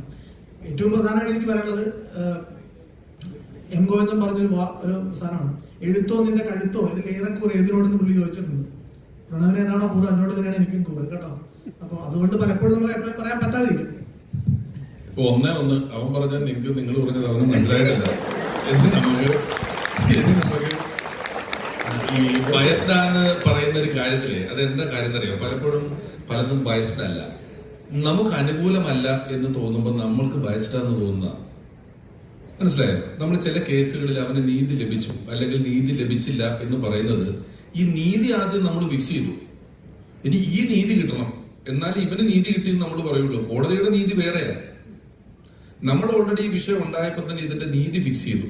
ഇതാണ് ബാബു എന്നെ തല്ലി, ഞാൻ ബാബുവിനെ തല്ലി, ഇതിൽ ബാബു ജയിലിൽ പോവാന്നുള്ളതാണ് നീതി എന്നുള്ളത് ഞാൻ ഫിക്സ് ചെയ്ത് കഴിഞ്ഞാൽ ബാബു ജയിലിൽ പോയില്ലെങ്കിൽ ഞാൻ സമ്മതിക്കില്ല, ബാബുവിനെ വെറുതെ വിട്ടാൽ എനിക്ക് നീതി കിട്ടിയില്ല എന്ന് നിങ്ങൾ പറയും. അപ്പം പല കാര്യങ്ങളിലും ബയസ്ഡ് ആണ് എന്ന് നമുക്ക് തോന്നുന്നത് നമ്മൾ ബയസ്ഡ് ആയതുകൊണ്ടാണ്. അങ്ങനെ ഒരു വെർഷൻ ഉണ്ട് അതിനകത്ത്. നമ്മൾ ബയസ്ഡ് ആയതുകൊണ്ട് നമുക്ക് അനുകൂലമല്ല ഈ കാര്യമെങ്കിൽ അത് ബയസ്ഡ് ആണെന്ന് വിചാരിക്കും. എപ്പോഴും ഈ അടിച്ച കാര്യത്തിൽ തന്നെ നമ്മൾ തീരുമാനിക്കുന്ന ഒരു കാര്യം, നമ്മളെ സംബന്ധിച്ച് റീസണും ഓപ്പോസിറ്റ് സൈഡിനെ സംബന്ധിച്ച് ആക്ഷനുമേ നമ്മൾ നോക്കുള്ളൂ. ഞാനും നീയും അങ്ങോട്ടും ഇങ്ങോട്ടും തല്ലി, താൻ എന്നെ തല്ലി, ഞാൻ തന്നെ തല്ലി. അപ്പൊ എന്നോട് ഒരാൾ എന്തിനാ അവനെ തല്ലിയെന്ന് ചോദിച്ചാൽ ഞാൻ പറയാം, അവൻ എന്നോട് ഇന്നത് പറഞ്ഞു, ഇന്നത് ചെയ്തു, ഞാൻ ഇന്നത് പറഞ്ഞു, പിന്നത് കേട്ടില്ല, അതുകൊണ്ട് ഞാൻ അവനെ തല്ലി. പക്ഷെ നിന്റെ ഭാഗത്തില് അവൻ എന്നെ തല്ലി, എന്നായാലും അവനെ തല്ലാൻ പാടില്ലായിരുന്നു എന്നുള്ളതാണ്. അപ്പം ഓപ്പോസിറ്റ് സൈഡിന് എപ്പോഴും ആക്ഷനും അവനവന്റെ കാര്യത്തിൽ നമ്മൾ എപ്പോഴും റീസണും വെച്ചിട്ടാണ് എല്ലാ കാര്യങ്ങളും ജഡ്ജ് ചെയ്യുന്നത്. അതുകൊണ്ടാണ് ചെറുതായിട്ട് ബയസ്ഡ് എന്നൊക്കെ തോന്നുന്നത്. ബാബു അങ്ങനെ മനുഷ്യനല്ല. വയസ്സിൽ ഒരു കാര്യമുണ്ട്, ചേർന്ന് നിൽക്കുന്നവന് അഭിമാനമെന്നും ദൂരെ നിൽക്കുന്നവന് അഹങ്കാരമെന്നും തോന്നും പലതും. അപ്പൊ ആ ഒരു വ്യത്യാസം എപ്പോഴും ഉണ്ട്. നിങ്ങൾ എവിടെ നിൽക്കുന്നു എന്നുള്ളതിനെ അടിസ്ഥാനപ്പെടുത്തി വിവരങ്ങളുള്ള വിഷയങ്ങളുള്ള സമീപനം മാറും. അതുകൊണ്ട് എന്റെ ചോദ്യം രമേശ് പിഷാരടിയാണ്. എന്റെ പേര് ജോജി, ഒരു ജേർണലിസ്റ്റ് ആണ്. നമസ്കാരം. ചോദ്യം ഇതാണ്, അതായത് ഈ രാഷ്ട്രീയം കോൺഗ്രസ് ആണെന്ന് പ്രഖ്യാപിച്ചതിന് ശേഷം ഏതെങ്കിലും സുഹൃത്തുക്കളെ നഷ്ടപ്പെടുകയോ അകലുകയോ ചെയ്തിട്ടുണ്ടോ? രണ്ടാമത്തെ കാര്യം, രമേശ് പിഷാരടി രാഷ്ട്രീയത്തിൽ ഒരു സ്ഥാനാർത്ഥിയാവാൻ എന്തെങ്കിലും അങ്ങനെ ഒരു ആഗ്രഹമുണ്ടോ? ഞാനിപ്പോ പൂർണ്ണമായും കലയിലാണ് ശ്രദ്ധിച്ച് നിൽക്കുന്നത്, കലാകാരനായിട്ട് നിൽക്കുന്നത്. നമ്മളീ മിണ്ടുന്ന പോയിന്റ് വരെ ഇപ്പോഴില്ല. പിന്നെ ഈ സുഹൃത്തുക്കൾ അകന്നിട്ടുണ്ടോ എന്ന് ചോദിച്ചാൽ എനിക്ക് അങ്ങനെ സുഹൃത്തുക്കളായിരുന്നവർ അകന്നിട്ടില്ല. ഞാൻ കോളേജ് പഠിക്കുമ്പം എൻ്റെ കൂട്ടുകാരെല്ലാം SFIക്കാരാണ്. SFI നടത്തുന്ന യൂണിയൻ ആഘോഷത്തിന് നടൻ പ്രേംകുമാറിനെ കൊണ്ടുവരാൻ ഞാൻ പോയി വിളിച്ചുകൊണ്ട് കൊണ്ടുവന്നിട്ടുണ്ട്. അപ്പൊ അതേപോലെ തന്നെ നല്ല സുഹൃത്തുക്കൾക്ക് ഇതിനെ കൃത്യമായി ആശയത്തിനെയും വ്യക്തിയെയും മാറ്റി നിർത്താനും തിരിച്ചറിയാനും സംസാരിക്കാനും സംവേദിക്കാനും പറ്റും.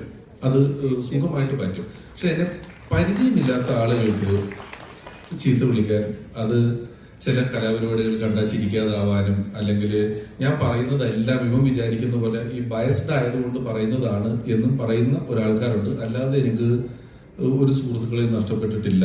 കാരണം ഈ ഞാൻ വർക്ക് ചെയ്യുന്ന മേഖലയിൽ കലയിലൊക്കെ നിങ്ങൾക്ക് തന്നെ ശ്രദ്ധിച്ചാൽ അറിയാം, ഒരു വലിയ ഭൂരിപക്ഷം ആളുകളും ഇടതുപക്ഷ അനുഭാവികളും ഇടതുപക്ഷ ചിന്തയുള്ളവരും തന്നെയാണ്. അതിനകത്താണ് ഞാൻ നിൽക്കുന്നത്. അപ്പൊ അങ്ങനെയാണെങ്കിൽ ഞാൻ വലിയ തോതിൽ ഒറ്റപ്പെട്ടു പോയേനെ. അങ്ങനെ ആരും തന്നെ ഈ എന്താ നമ്മൾ പറയുന്നത്, ഈ ഡിജിറ്റൽ സ്പേസിലുള്ള ഭീകരമായ ചില ക്രമങ്ങൾ മാറ്റി നിർത്തിയാൽ ഒരു സൗഹൃദവും എനിക്ക് നഷ്ടപ്പെട്ടിട്ടില്ല എന്നുള്ളതാണ് എൻ്റെ അഭിപ്രായം. ഒരാളും കൂടെ കൈവക്ക് ഒരു പെൺകുട്ടി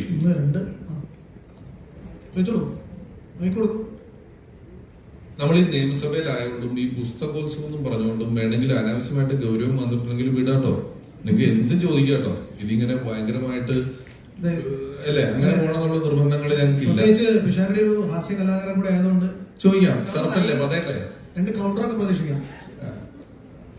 ഒരു കൗണ്ടർ പറഞ്ഞിട്ട് പോയാൽ മതി, മിക്കവാറും കേൾക്കാട്ടോ.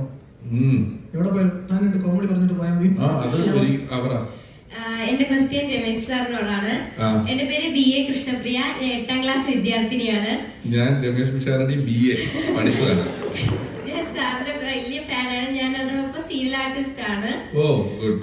എന്റെ ക്വസ്റ്റ്യൻ എന്ന് വെച്ചാൽ, സാർ അഭിനയത്തിനോടൊപ്പം എങ്ങനെയാണ് വായന കൊണ്ടുപോകുന്നത്? അതോടൊപ്പം ഈ തലമുറയ്ക്ക് വായന കൊണ്ടുള്ള ഉപയോഗം സാർ കൊടുക്കുന്ന അഡ്വൈസ് എന്തായിരിക്കും? ഈ അഭിനയത്തോടൊപ്പം കൊണ്ടുപോകുക എന്ന് പറയുന്നതിനകത്തൊന്നും ഒരു വിഷയമില്ല. അതായത് ഏറ്റവും തുല്യമായി വീതിക്കപ്പെട്ടുള്ള ഒന്ന് സമയമാണ്. എല്ലാവർക്കും 24 മണിക്കൂറുള്ളൂ. അത് മുഖ്യമന്ത്രിക്കും അതെ, പ്രസിഡന്റിനും അതെ, എനിക്കും അതെ, ട്രംപിനും അതെ. ഒരു ദിവസം എന്ന് പറഞ്ഞാൽ 24 മണിക്കൂറുള്ളൂ. ഇത് നമ്മുടെ കയ്യിൽ ആകെ ഉള്ളത് ജീവനും സമയവും മാത്രമാണ്. ഇത് നമുക്ക് എങ്ങനെയെങ്കിലുമൊക്കെ അഡ്ജസ്റ്റ് ചെയ്താൽ വായിക്കണമെന്നുണ്ടെങ്കിൽ നമുക്ക് വായിക്കാനുള്ള സമയവും സന്ദർഭങ്ങളും ഒക്കെ കിട്ടും. പക്ഷെ ഇത്രയധികം വിഷ്വലുകളും കളറിനോടും നമ്മുടെ തലച്ചോറ് പൊരുത്തപ്പെട്ടിട്ട് ഈ ബ്ലാക്ക് ആൻഡ് വൈറ്റിൽ പ്രിന്റ് ചെയ്ത അക്ഷരങ്ങൾ ഇങ്ങനെ ഫോക്കസ് ചെയ്ത് ഇങ്ങനെ കുറെ നേരം പോവുക എന്ന് പറയുന്നത് ഇപ്പം അത്ര എളുപ്പമല്ല, ശീലമില്ലെങ്കിൽ എന്നുള്ളതാണ്. പിന്നെ വായിക്കുന്നതിന്റെ ബെനിഫിറ്റ് എന്ന് പറഞ്ഞാൽ ഞാൻ പലതവണ പറഞ്ഞിട്ടുണ്ട്. വായിക്കുമ്പോൾ നിങ്ങളുടെ ഭാവനയ്ക്ക് ഒരു വലിയ പ്രസക്തിയുണ്ട്. ഒരു നല്ല വീട്ടിൽ സുന്ദരിയായ ഒരു പെൺകുട്ടി താമസിക്കുന്നു എന്നൊരു കഥ നിങ്ങൾ വായിച്ചാൽ, ഈ നല്ല വീട് 100 പേര് വായിച്ചാൽ 100 നല്ല വീടും 100 പെൺകുട്ടിയുമാണ്. നമ്മുടെ ഭാവന അതിന്റെ കൂട്ടത്തിൽ പോകും. ഞാനിപ്പോ ഇത് പറഞ്ഞപ്പോ തന്നെ ഒരു നല്ല വീട്ടിൽ സുന്ദരിയായ ഒരു പെൺകുട്ടി ജീവിക്കുന്നു എന്ന് ഞാൻ പറഞ്ഞാൽ നിങ്ങളുടെ എല്ലാ മനസ്സിൽ വന്ന ഇമേജ് പലതായിരിക്കും. പക്ഷെ ഞാനിത് ഷൂട്ട് ചെയ്ത് കാണിച്ചാൽ ചെമ്മീൻ നോവൽ വായിച്ചവരുടെ എല്ലാം മനസ്സിൽ അവനവന് ഇഷ്ടമുള്ള കറുത്തമ്മയും സിനിമ കണ്ടവർക്കെല്ലാം അത് ഷീലാമ്മയുമായി പോയി. ഇനി നിങ്ങൾക്ക് വേറൊരാളെ അവിടെ സങ്കല്പിക്കാൻ വലിയ പാടാണ്. അപ്പൊ നമ്മുടെ ഭാവനയ്ക്ക് വലിയ പ്രസക്തിയുണ്ട് വായനയിൽ. കാഴ്ചയിൽ അത് വളരെ കുറവാണ്. ഈ കാഴ്ചയുടെ കാര്യം ചെമ്മീൻ സിനിമ കാണുന്നതിന് മുമ്പ് ഞാൻ ആ ചെമ്മീൻ നോവൽ വായിച്ചതാണ്. നല്ല പ്രായമുണ്ടല്ലോ. അല്ല, റിലീസ് അല്ല, ടിവിയിൽ വന്നിട്ട് കാണുന്നത്. കാരണം 65-ലാണ് ചെമ്മീൻ റിലീസ് ആയത്. അതിനുശേഷം ടിവിയിൽ വന്നത്. ഞാൻ തെറ്റിദ്ധരിച്ചു പെട്ടെന്ന്. നിങ്ങളെ തെറ്റിദ്ധരിച്ചില്ലേ? ചെമ്മീൻ സിനിമ കാണുമ്പോ എന്നൊക്കെ പറഞ്ഞപ്പോ ഞാൻ ടിവിയിൽ ഞാനും കണ്ടിട്ടുള്ളത്. നമ്മുടെ കാലത്തൊക്കെ ഞാനേ ഒരു പുതിയ നടൻ ഒരു ദിവസം ഒരു വലിയ ഷൂസ് ഇട്ടുകൊണ്ട് വന്നിരിക്കും, ഭയങ്കര തിളക്കമുള്ള ഷൂസ്. പുതിയ കാലത്ത് ഇപ്പോഴത്തെ സിനിമയിലോട്ട് നടത്താൻ ഇതൊരു തെറ്റല്ല കേട്ടോ. ഞാൻ അവനോട് ചോദിച്ചിട്ട്, നീ നല്ല ചെമ്പകുഞ്ഞായിട്ടാണല്ലോ വന്നേക്കുന്നതെന്ന് പറഞ്ഞു. കാരണം അവൻ ഹിറ്റ് അടിച്ച ഉടനെ തന്നെ മൊത്തം തിളങ്ങുന്ന ഷർട്ടും തിളങ്ങുന്ന ഷൂസും ഒക്കെ ഇട്ടുകൊണ്ട്, നീ ചെമ്പകുഞ്ഞായിട്ടാണല്ലോ വന്നേക്കും ഇങ്ങനെ ഇരുന്ന്. കുറച്ചപ്പോ നേരത്തെ എന്താ പറഞ്ഞെന്ന് ചോദിച്ചു. ഞാൻ പറഞ്ഞ ചെമ്പകുഞ്ഞി എന്ന് വെച്ചാൽ ഞാൻ പറഞ്ഞ ചെമ്മീൻ ഞാൻ കണ്ടിട്ടില്ല. തെറ്റില്ല, പക്ഷെ ഞാൻ പറഞ്ഞ അങ്ങനെ കുറെ സാധനങ്ങൾ മിസ് ചെയ്യുന്നുണ്ട്. പറഞ്ഞു. ഞാൻ പറഞ്ഞത് ചെമ്മീൻ എന്ന പുസ്തകം അത് വായിക്കുമ്പോൾ ഈ കറുത്തമ്മയുടെ മനോവിചാരങ്ങളിലൂടെ ആ പുസ്തകം പോകുന്നുണ്ട്. പക്ഷെ ഇത് എങ്ങനെ നമ്മൾ കാണിക്കും? ഭയങ്കര പ്രയാസമല്ലേ, ഒരു ചലഞ്ച് അനുസരിക്കും. ദൃശ്യാവിഷ്കാരം മനോവിചാരങ്ങളുടെ കാര്യത്തിൽ വലിയ ചലഞ്ചല്ലേ, അത് വായിച്ചല്ലേ പറ്റൂ. അതെ, അത് ഫാന്റസി ഒക്കെ അങ്ങനെയാണ്. നമ്മൾ വായനയിൽ നമുക്ക് അങ്ങനെയുള്ള ഒരുപാട് സ്വാതന്ത്ര്യങ്ങളുണ്ട്. നമ്മുടെ സ്പേസിൽ സ്ലോ ആയിട്ട് നമ്മളത് അതിലൂടെ കടന്നു പോകും. നമ്മുടെ ഇൻഫർമേഷൻ ഫ്ലഡ് നമ്മളെ ബാധിക്കത്തില്ല. നമുക്ക് വളരെ ഫോക്കസ് ഉണ്ട്. മറ്റേത് അങ്ങനെയല്ല, നിങ്ങൾക്ക് ഒന്നിനും ഫോക്കസ് ചെയ്യാൻ പറ്റാത്ത. ഇപ്പം ഈ നിരന്തരം എന്റെ പിള്ളേരൊക്കെ ഈ TV ഒക്കെ കണ്ട് ഈ ഫ്രണ്ടിൽ നിന്നുള്ള സൗണ്ട് കേട്ട് സൈഡിൽ നിന്നുള്ള വിളിയൊന്നും ചിലർ കേൾക്കണ പോലുമില്ല. ഇവിടെ അടുക്കളയിൽ നിന്നൊക്കെ അടി എന്നൊക്കെ പറഞ്ഞ് മോളെ നേരെ മുന്നിൽ ഒന്ന് വിളിച്ചാലേ കേൾക്കുള്ളൂ. അങ്ങനെ ആയിട്ടുണ്ട്. സത്യം. നമ്മള് എന്റെ പരിപാടിയിൽ തന്നെ ഞാൻ പലപ്പോഴും ആൾക്കാരോട് മനഃപൂർവ്വം പറയാറുണ്ട്. ഇപ്പം മെക്സിക്കോയിലെ ഒരു സാധാരണ ഗ്രാമത്തിലെ ഒരു വീടിന്റെ അടുക്കള സങ്കല്പിക്കുക. അപ്പൊ അവർ സങ്കല്പിച്ചോളൂ, ഞാൻ പറയേണ്ട ആവശ്യം. എന്റെ സമയത്ത് കണ്ണടച്ച് കണ്ടെങ്കിൽ ഗുണം അവന് സങ്കല്പിക്കാം. വിഷ്വല് കാണിക്കുന്നുണ്ട്. ഞാൻ പലരും കാണാറില്ല, കാരണം വെച്ചാൽ അവന് സങ്കല്പിക്കാൻ സൗകര്യമാണെന്നുള്ളതുകൊണ്ട് പലരും കേൾക്കുന്നവർ ഒരുപാടുണ്ട് ഇതിനകത്ത്. അപ്പൊ ഞാൻ പറഞ്ഞത് ആ സിനിമയിൽ പറയുന്ന സാധനത്തെക്കാൾ എത്രയോ വലുതാണ് റിട്ടൺ ടെക്സ്റ്റ് എന്ന് പറയുന്ന സാധനം. അത് എഴുത്ത് എപ്പോഴും ഒരു വെൽക്കൈ ഉണ്ടാവില്ലേ, അതല്ലേ തോന്നിയിട്ടുള്ളത്. അത് റിട്ടേൺ ടെസ്റ്റിന് അങ്ങനെ ഒരു ഗുണമുണ്ട്. അത് കുറച്ചുകൂടെ നമ്മുടെ സ്പേസും കൂടെ തരുന്നുണ്ട് എന്നുള്ളതുള്ളൂ. പിന്നെ കാഴ്ചകളോട് നമുക്കൊരു വലിയ ഒരു താല്പര്യമുണ്ട്. കാഴ്ചകളോട് നമുക്ക് വലിയ താല്പര്യം ഉള്ളത് കൊണ്ടാണ് നമ്മൾ ആളുകൾ ഇവിടുന്ന് ട്രെയിൻ പിടിച്ചും ബസ് പിടിച്ചും താജ്മഹൽ കാണാൻ പോകുന്നത്. അല്ലാണ്ട് ഇത് പൊട്ടിച്ചുകൊണ്ട് വരാൻ പറ്റൂല എന്നുള്ള ബോധ്യം എല്ലാവർക്കും ഉണ്ട്. വലിയ കാഴ്ചകളോട് നമ്മൾക്ക് വലിയൊരു ആഭിമുഖ്യമുണ്ട്. കടൽ കാണാൻ പോകുന്നതും ടൂർ പോകുന്നതും ഒക്കെ കാഴ്ചകൾ കാണാനാണ്. അപ്പം നമുക്ക് അതിനോടൊരു ബേസിക് ഇൻസ്റ്റിങ്ക്റ്റിൽ നമുക്ക് ഇതിനോടൊരു താല്പര്യമുള്ളത് കൊണ്ട് ആ സുഖം വായനയിൽ ഇല്ലാത്തത് കൊണ്ടാണ് കൂടുതലായിട്ട് കാഴ്ച എപ്പോഴും ഇതിനെ ഡോമിനേറ്റ് ചെയ്ത് നിൽക്കുന്നത്. ഇവിടെ ജേർണലിസ്റ്റ് ആവുന്നതിന് മുമ്പ് ഓയിൽ ഫീൽഡിലാണ് ജോലി ചെയ്തിരുന്നത്. അപ്പം എന്റെ കൂടെ ഒരു ഹരിയാനക്കാരൻ ഉണ്ടായിരുന്നു.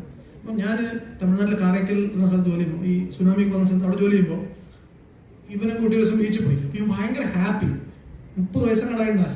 ഞാൻ ചോദിച്ചപ്പോൾ ആദ്യമായിട്ടാണ് കടൽ കാണുന്നത്, ഹരിയാനയിൽ താമസിക്കുന്നത് ആദ്യമായിട്ടാണ് കടൽ തീരത്തേക്ക് വരുന്നത്. അപ്പൊ ആ ഒരു കാഴ്ചക്കുള്ള കാഴ്ച വളരെ നമ്മൾ കുറെ അടയാളപ്പെടുത്തിയിട്ടുള്ളത്. നീ ഇത് കണ്ടോ, നീ ഇത് ചെയ്തത് ഇത് കണ്ടോ എന്ന് പറയുന്ന പോലെ കാണാൻ വലിയ അഡ്രസ്സിങ് ആയതുകൊണ്ടാണ് അതിനോടൊരു ആരോഗ്യം ഉള്ളത്. പറയൂ. നമസ്കാരം. എന്റെ പേര് ഹരിത. നമസ്കാരം. എനിക്ക് ചോദിക്കാനുള്ളത്, സാർ ഇപ്പൊ നേരത്തെ പറഞ്ഞല്ലോ പ്രതിച്ഛായയുടെ കാര്യമൊക്കെ. നമ്മൾ ഒരാളൊരു വീഡിയോ ഇടുമ്പോഴാണെങ്കിലും കമന്റ് ബോക്സിലാണെങ്കിലും ഓരോരുത്തർ അവർക്ക് ഇഷ്ടമുള്ളത് പോയി കമന്റ് ചെയ്യുന്നു. ഇപ്പൊ നിങ്ങൾ ഇങ്ങനെയാ ചെയ്യാൻ പാടുന്നു എന്നുള്ളൊരു ബോധത്തിന്റെ അടിസ്ഥാനത്തിൽ വരുന്നതായിരിക്കാം. പക്ഷെ അതില് നമ്മുടെ അഭിപ്രായ സ്വാതന്ത്ര്യവും മറ്റൊരു എത്രത്തോളം നമുക്കത് പറയാം എന്നുള്ളത് തമ്മിലൊരു ലിമിറ്റ് ഉണ്ടല്ലോ. ഇപ്പൊ നമ്മൾ ഫിലിം ക്രിറ്റിക്സിന്റെ ഒക്കെ കാര്യം പറയുമ്പോഴും നമ്മൾ അവരെ പലപ്പോഴും ഇപ്പം റീസെന്റ് ഇഷ്യൂസ് ഒക്കെ വരുമ്പോൾ അതൊരു വലിയ വിവാദമായിരുന്നു ഇവിടെ, സിനിമ റിവ്യൂസ് ഇതൊക്കെ പറയുമ്പോൾ. അപ്പൊ ഈ ഒരു ലിമിറ്റ് ആരാണ് എങ്ങനെയാണ് നിശ്ചയിക്കുന്നത് എന്നുള്ളതാണ് എന്റെ ഡൗട്ട്. അതായത് ഇപ്പൊ എനിക്ക് ചിലപ്പോൾ അത് ശരിയാണെന്ന് തോന്നിയിരിക്കാം എന്റെ ഒരു ചാനലിൽ ഞാൻ പറയുന്ന ഒരു കാര്യം, പക്ഷെ അപ്പുറത്ത് നിൽക്കുന്ന ഒരാൾക്ക് അത് ഭയങ്കര ഒഫൻസീവ് ആയിട്ട് ഉണ്ടായിരിക്കാം. അപ്പൊ ഒരു പ്രതിച്ഛായ അല്ലെങ്കിൽ ആ ഒരു ഡിഫറൻസ്, ആ ലിമിറ്റ് എങ്ങനെയാണ് അവിടെ സൃഷ്ടിക്കപ്പെടുന്നത് എന്ന് കൂടുതൽ പറയാനുള്ളൊരു അതിന്റെ ലിമിറ്റ് എന്ന് പറയുന്നത് നമുക്ക് കൃത്യമായ വാക്കുകളാൽ അടയാളപ്പെടുത്തിയിട്ടുള്ള ഒരു കാര്യമായിട്ട് നമുക്ക് പറയാൻ പറ്റില്ല. അത് നമ്മൾ നേരത്തെ പറഞ്ഞ പോലെ പൊതുബോധം അല്ലെങ്കിൽ നമ്മൾ ഈ നാട്ടിൽ ഇത്ര നാള് ജീവിച്ചത് കൊണ്ടുണ്ടായ നമുക്ക് പരിചയം, ഇതിൽ നിന്ന് നമ്മൾ തീരുമാനിക്കുന്നതിനപ്പുറം കോടതിയിൽ പോയാൽ ചിലപ്പോൾ ഇതിന്റെ ലിമിറ്റുകൾ കോടതിയിൽ പറഞ്ഞിട്ടുള്ള ഒരു സെറ്റ് ഓഫ് വാക്കുകളിലോ കാര്യങ്ങളിലോ പറ്റുള്ളൂ. ഇപ്പൊ ഒരു ഉദാഹരണം പറഞ്ഞാൽ, എനിക്ക് ഷുഗർ ഉണ്ട്, ഇതിന്റെ ലിമിറ്റ് എത്രയാണ് എന്ന് നിങ്ങൾ ചോദിച്ചാൽ എനിക്ക് കൃത്യമായിട്ട് അളന്നാൽ ഒരു ഡോക്ടറെ കണ്ടാൽ ഇത് പറയാൻ പറ്റും. പക്ഷെ എനിക്ക് അസൂയുണ്ട്, എന്റെ അസൂയയുടെ ലിമിറ്റ് എത്രയാണെന്ന് ചോദിച്ചാൽ ഇതിന് വളരെ കൃത്യമായിട്ട് ഇന്നിടം വരെ നിങ്ങൾക്ക് പറയാം, ഇന്നത് കഴിഞ്ഞ് നിങ്ങൾക്ക് പറയാൻ പറ്റില്ല എന്നുള്ളത് നമുക്ക് പറയാൻ പറ്റില്ല. പക്ഷെ നിങ്ങൾക്ക് ഈ അസൂയ ഫീൽ ചെയ്യും. എന്റെ പെരുമാറ്റത്തിലും വായിലും വർത്താനത്തിലും നിങ്ങൾക്ക് ഈ അസൂയ ഫീൽ ചെയ്യും. ഇതെവിടെ വരെ ഫീൽ ചെയ്യിക്കാൻ പറ്റുന്നുള്ളത് നമ്മുടെ ബോധ്യങ്ങളിൽ നിന്നും, ഒരു പൊതുജീവിതം, ഒരു സാമൂഹിക ജീവിതം നയിക്കുക വഴി നമുക്കുണ്ടായിട്ടുള്ള ബോധ്യങ്ങളിൽ നിന്നും നമുക്ക് തിരിച്ചറിയാനേ പറ്റുള്ളൂ. അല്ലാതെ ഇതിനൊരു ലിമിറ്റ് ഒരാളെ ഇത്ര വിമർശിക്കാം, ഇത്ര പറയാൻ പാടില്ല എന്നൊന്നും പറയാൻ പറ്റത്തില്ല. അപ്പം ഇവനിത് ഒഫൻസീവായിട്ട് തോന്നിയിട്ട് ഇവൻ കോർട്ടിൽ പോകും, ഇവന്റെ വാക്കുകളിൽ ഇത്രയും വാക്കുകൾ ഉണ്ടെങ്കിൽ, ഇന്ത്യന്റെ അൺപാർലമെന്ററി ആയിട്ടുള്ള വാക്കുകൾ ഉണ്ടെങ്കിൽ, ഇവന്റെ വ്യക്തി ജീവിതത്തെ ഇവൻ കടന്നാക്രമിച്ചിട്ടുണ്ടെങ്കിൽ ഒക്കെ അവൻ ശിക്ഷിക്കപ്പെടും. അല്ലെങ്കിൽ അതിനങ്ങനെ കാര്യമായിട്ട് ലിമിറ്റുകളില്ല. മറ്റൊന്നെന്ന് പറയുന്നത്, നമ്മൾ ഒരു കാട്ടിൽ കൂടെ രാത്രി നടക്കുകയാണെങ്കിൽ അവിടെ പാമ്പുണ്ടോ എന്ന് ചിന്തിക്കുള്ളൂ, അവിടെ പൂമ്പാറ്റമുണ്ടോ എന്ന് ചിന്തിക്കാറില്ല. കാരണം ഈ പാമ്പ് നമ്മളെ കടിക്കും, പൂമ്പാറ്റ നമ്മളൊന്നും ചെയ്യൂല. അതേപോലെ നമ്മളിടുന്ന ഓരോ കമന്റിനകത്തും ഒരുപാട് നല്ലതുകൾ വന്നാലും ഒരു മോശം ഉണ്ടെങ്കിൽ നമ്മൾ അതുമേ ചെന്ന് കൂത്തും. 10-15 കമന്റ് ഉള്ളതിൽ ഒരു മോശം ഇട്ടെങ്കിൽ അവനെ ചെന്ന് പ്രൊഫൈലിൽ നോക്കി അവനൊരു റിപ്ലൈ കൊടുക്കാനുള്ള ടെൻഡൻസി ബാക്കി 9 നല്ലത് പറഞ്ഞവരോട് നമ്മൾ പലപ്പോഴും കാണിക്കാറില്ല. നമ്മുടെ പരിപാടികൾ തന്നെ മോശമാകുമ്പോൾ എത്രയോ പേര് നിർത്തിക്കൂടെ എന്ന് എത്രയോ പ്രാവശ്യം ചോദിച്ചിട്ടുണ്ട്. ഒരുത്തും പോലും നന്നാക്കി കൂടെ എന്ന് എന്നോട് ചോദിച്ചിട്ടില്ല. നിർത്തിയാൽ ഞാനിങ്ങനെ നന്നാവും, ഞാൻ വീണ്ടും ചെയ്തല്ലേ എനിക്ക് നന്നാവാൻ പറ്റുള്ളൂ. അപ്പൊ അതൊരു പൊതുവെ അങ്ങനെയാണ് ആളുകൾ, ഒരു നേരത്തെ പറഞ്ഞ സമൂഹം ഉണ്ടാകുന്നത് അങ്ങനെയാണ്. അതുകൊണ്ട് തന്നെ അതിന് ഇപ്പൊ താൻ ഈ ചോദിച്ച ചോദ്യത്തിന് എവിടം വരെ ആകാം ഇത് എന്ന ചോദ്യത്തിന് നമുക്കൊരു മാർക്കറ്റ് സ്പേസ് കിട്ടാൻ പാടായിരിക്കും. സാർ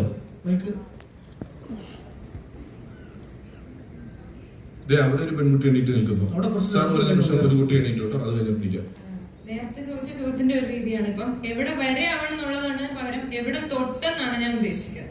ഇപ്പം ഈ റീസെന്റ് ആയിട്ട് നടക്കുന്ന ഇൻസിഡന്റ് ഇപ്പൊ നേരത്തെ പറഞ്ഞതിനെ പരിഗണിച്ചിട്ട് തന്നെ പറയുന്നത്, ഇപ്പം നമ്മള് ഒരു അവസരത്തിൽ, അതായത് ഇപ്പം ഹേമ കമ്മിറ്റി റിപ്പോർട്ട് സമയത്ത് ഹണിറോസ് വേണ്ട വ്യക്തി പ്രതികരിച്ചില്ല എന്നതിന്റെ പേരിൽ അവർക്ക് സ്വന്തമായിട്ടൊരു ആവശ്യം വന്ന സമയത്ത് അവരിപ്പൊ പ്രതികരിച്ചു. അപ്പം അന്ന് പ്രതികരിക്കാത്ത ആൾ ഇന്ന് പ്രതികരിച്ചല്ലോ എന്ന് പറഞ്ഞതില്ലേ. അപ്പം ഡോർ ഒന്നാമത്തെ ഡോർ തുറക്കാതെ രണ്ടാമത്തെ ഡോറിലേക്ക് പ്രവേശിച്ചു. ആ ഒരു ടൈപ്പ് ഓഫ് നെറേറ്റീവ് ആണ് ഇപ്പൊ വരുന്നത്. അപ്പം നമുക്ക് വേണ്ട രീതിയിലൊരു ജസ്റ്റിസ് കിട്ടണമെങ്കിൽ നമ്മൾ തുടർച്ചയായിട്ട് ആ ഒരു വാദം കൊണ്ട് വന്നാലേ നമ്മൾക്ക് സെക്യൂർ ചെയ്യേണ്ട റൈറ്റ് നമുക്ക് കിട്ടുള്ളൂ. ആ ഒരു സംഭവമാണല്ലോ ഇപ്പൊ നമ്മുടെ സമൂഹം അസേർട്ട് ചെയ്യുന്നത്. സാമൂഹികമായ ജസ്റ്റിസ് ആണ് നിങ്ങൾ പറയുന്നത്, കോടതിയിൽ പോകുന്ന ജസ്റ്റിസ് അല്ല. നമ്മുടെ സമൂഹം നമ്മളെ ജഡ്ജ് ചെയ്യുന്നു. അതാണ് നമ്മളുടെ വിഷയം. ഇതിപ്പോ നമ്മളിപ്പോ പറഞ്ഞു കൺക്ലൂഡ് ചെയ്യാൻ പോകുന്നത് രണ്ട് രീതിയിലാണ്. ഒന്ന്, സമൂഹം നിങ്ങളെ വല്ലാതെ ജഡ്ജ് ചെയ്യുന്നു, കൺട്രോൾ ചെയ്യുന്നു. തിരിച്ച് വളരെ വിദഗ്ധമായി നിങ്ങൾക്ക് നിങ്ങളെ സമൂഹത്തിന്റെ മുന്നിൽ അവതരിപ്പിക്കുന്ന രീതി ഉപയോഗിച്ചുകൊണ്ട് അവരെ പറ്റിക്കുകയും ചെയ്യാം. അതിനാണ് ഫിക്ഷൻ ഉപയോഗിക്കുന്നത്. ഈ PR വരുന്നത് അല്ലെ വേറെ കാര്യങ്ങളൊന്നും, ഞാനൊരു മഹാനാണ്, ഞാനൊരു നല്ലവനാണ്, ഒരുപാട് മിടുക്കുള്ളവനാണ്, അവനാളൊരു പ്രതിഭയാണ് എന്ന് കുറെ പേരെ കൊണ്ട് പറഞ്ഞും പറയിച്ചും നിങ്ങൾക്ക് ഞാനൊരു വലിയ പ്രതിഭയാണെന്ന് തെറ്റിദ്ധരിപ്പിക്കാനും പറ്റും. തിരിച്ചും അങ്ങോട്ടും ഇങ്ങോട്ടും ഇത് ചെയ്തുകൊണ്ടേയിരിക്കുന്നു. അപ്പൊ താനീ പറഞ്ഞ വിഷയത്തിൽ എല്ലാ വിഷയത്തിലും എല്ലാവരും പ്രതികരിക്കണമെന്ന് യാതൊരു നിർബന്ധവുമില്ല. ഇത് വന്നപ്പോഴൊക്കെ നമുക്ക് പ്രതികരിച്ചില്ല, ലാലേട്ടൻ പ്രതികരിച്ചില്ല, അത് ഇവിടെ നടന്നു, മറ്റേള് പ്രതികരിച്ചില്ല എന്ന് പറയുന്നുണ്ടല്ലോ. ഒരു തരം കണ്ടന്റ് ക്രിയേഷൻ ആണ്. ഇവർക്ക് ഈ പ്രതികരണങ്ങളോട് പ്രതികരിക്കാൻ വേണ്ടിയാണ് പ്രതികരിച്ചില്ല എന്ന് പറഞ്ഞിരുന്നത്. അല്ലാതെ ഇത് പ്രതികരിച്ചിട്ട് ഇവർക്കൊന്നും സത്യത്തിൽ വലിയൊരു വിഭാഗം ആളുകൾക്കൊന്നും വലിയ വിഷയങ്ങളൊന്നും ഇതിനകത്തില്ല.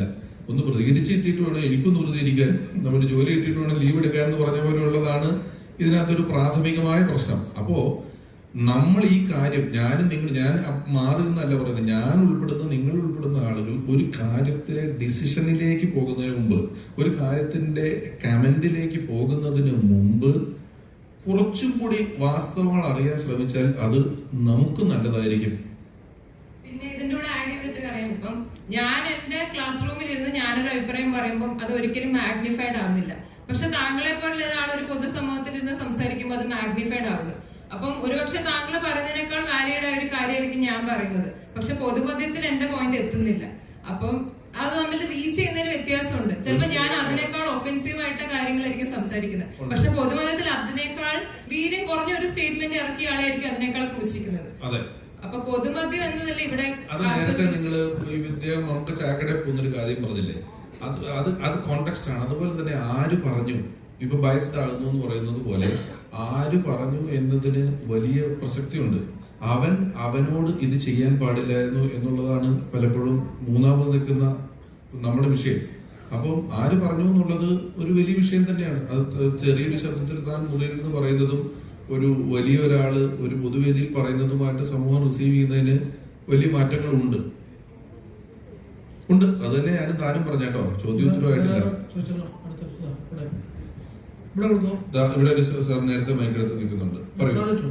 ഒരു അസൂയോട് ചോദിക്കുന്നതാണ്, താങ്കളുടെ ഈ വാചകമടിയുടെ രഹസ്യവും സൗന്ദര്യത്തിന്റെ രഹസ്യം, ഒപ്പം മമ്മൂട്ടിയായിട്ടുള്ള അദ്ദേഹത്തിന്റെ ഈ മമ്മൂട്ടിയായിട്ടുള്ള ബന്ധം, ഇത് എന്തെങ്കിലും പറഞ്ഞപ്പോ ചേട്ടൻ ഓർമ്മമായിരുന്നു? ഇല്ല, ഉത്തരം പറഞ്ഞില്ല. താങ്കളുടെ വാചകമടിയുടെയും സൗന്ദര്യത്തിന്റെയും ഒപ്പം മമ്മൂട്ടിയുടെ എന്തെങ്കിലും വാചകമടിയുടെ എന്ന് പറയുന്നത്, ഒന്ന് നമ്മൾ വാചകം അടിക്കുമായിരുന്നു. ഇതിനൊരു പരിശീലനമുണ്ടല്ലോ. നമ്മൾ സൗഹൃദങ്ങളിൽ അല്ലാത്ത ഇടങ്ങളിലെല്ലാം നിരന്തരമായി സംസാരിക്കുകയും സംവേദിക്കുകയും ചെയ്ത് റെഗുലറായിട്ട് ഇത് ചെയ്ത് നമുക്ക് ഇതിന് വാക്കുകൾക്ക് വേണ്ടി അലയേണ്ട ഒരു അവസ്ഥ ഇല്ലാതെ വരുന്നു.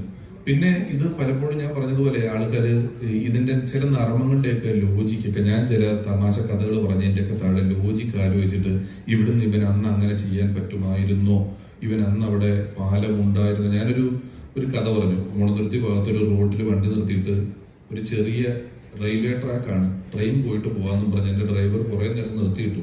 അത് കഴിഞ്ഞിട്ട് കുറെ കഴിഞ്ഞപ്പോൾ അതൊരു ടോളായിരുന്നു, റെയിൽവേ ക്രോസ് അല്ലായിരുന്നു. ഒരാൾക്ക് 2 രൂപ എടുത്തപ്പോൾ അയാൾ കോരി പൊക്കി തന്ന് ഞങ്ങൾ പോവുകയും ചെയ്തു രാത്രി.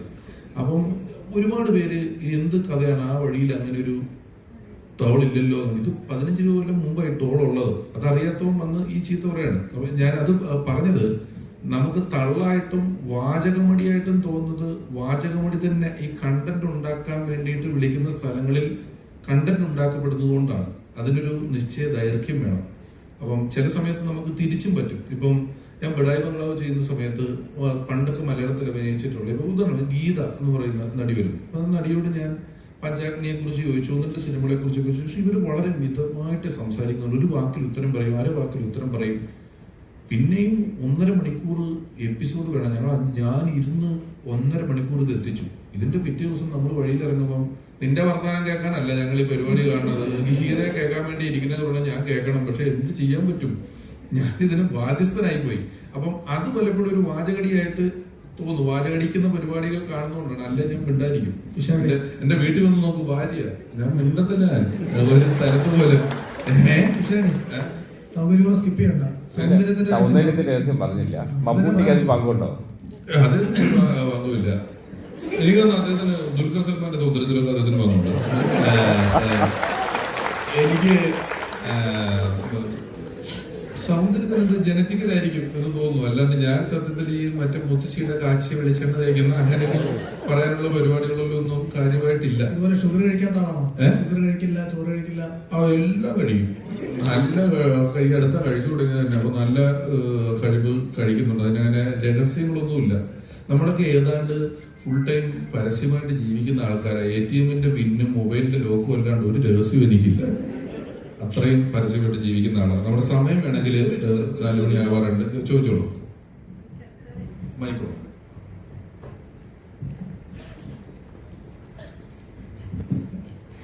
എൻ്റെ പേര് പ്രീത.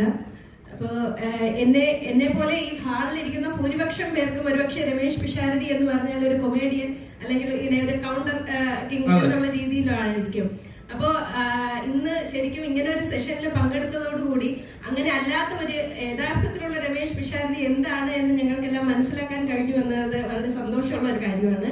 പിന്നെ സാർ നേരത്തെ പറഞ്ഞു, ഇപ്പൊ നമ്മുടെ ഇമേജിനെ കുറിച്ചാണ് സംസാരിച്ചത്. അപ്പൊ സാർ പറഞ്ഞത് വ്യക്തികളും ആശയങ്ങളും രണ്ടാണ് എന്ന് പറഞ്ഞു. പക്ഷെ അതെങ്ങനെയാണ് സാർ? വ്യക്തി എന്ന് പറയുന്നത് ആശയങ്ങളിൽ നിന്നല്ലേ ഒരു വ്യക്തി ഉണ്ടാകുന്നത്. അപ്പൊ വ്യക്തി പ്രത്യേകം ആശയം പ്രത്യേകം എന്ന് എങ്ങനെയാണ് പറയാൻ സാധിക്കുന്നത്? അതുപോലെ ഇപ്പോ സാർ ഒരുപാട് വർഷമായിട്ട് സ്റ്റേജ് പ്രോഗ്രാം ഒക്കെ ചെയ്യുന്ന ആളാണല്ലോ. അപ്പൊ ഒരു 10-20 വർഷത്തിന് മുൻപ് പറഞ്ഞ പല കോമഡികളും ഇന്ന് പറയുമ്പോൾ അത് ബോഡി ഷേമിങ് അല്ലെങ്കിൽ പൊളിറ്റിക്കൽ കറക്റ്റ്നെസ് നോക്കി നമ്മൾ സംസാരിക്കേണ്ട ഒരു അവസ്ഥയാണ്. അപ്പൊ ഈ പൊളിറ്റിക്കൽ കറക്റ്റ്നെസ് ആശയാവിഷ്കാരങ്ങളെ എത്രമാത്രം ബാധിക്കുന്നുണ്ട് എന്ന് സാറിന് തോന്നിയിട്ടുണ്ട്? ഇതില് ആദ്യത്തെ ചോദ്യം, വ്യക്തിയും ആശയവും രണ്ടല്ലേ, അത് എങ്ങനെയാകും എന്ന് ചോദിക്കുന്നത്.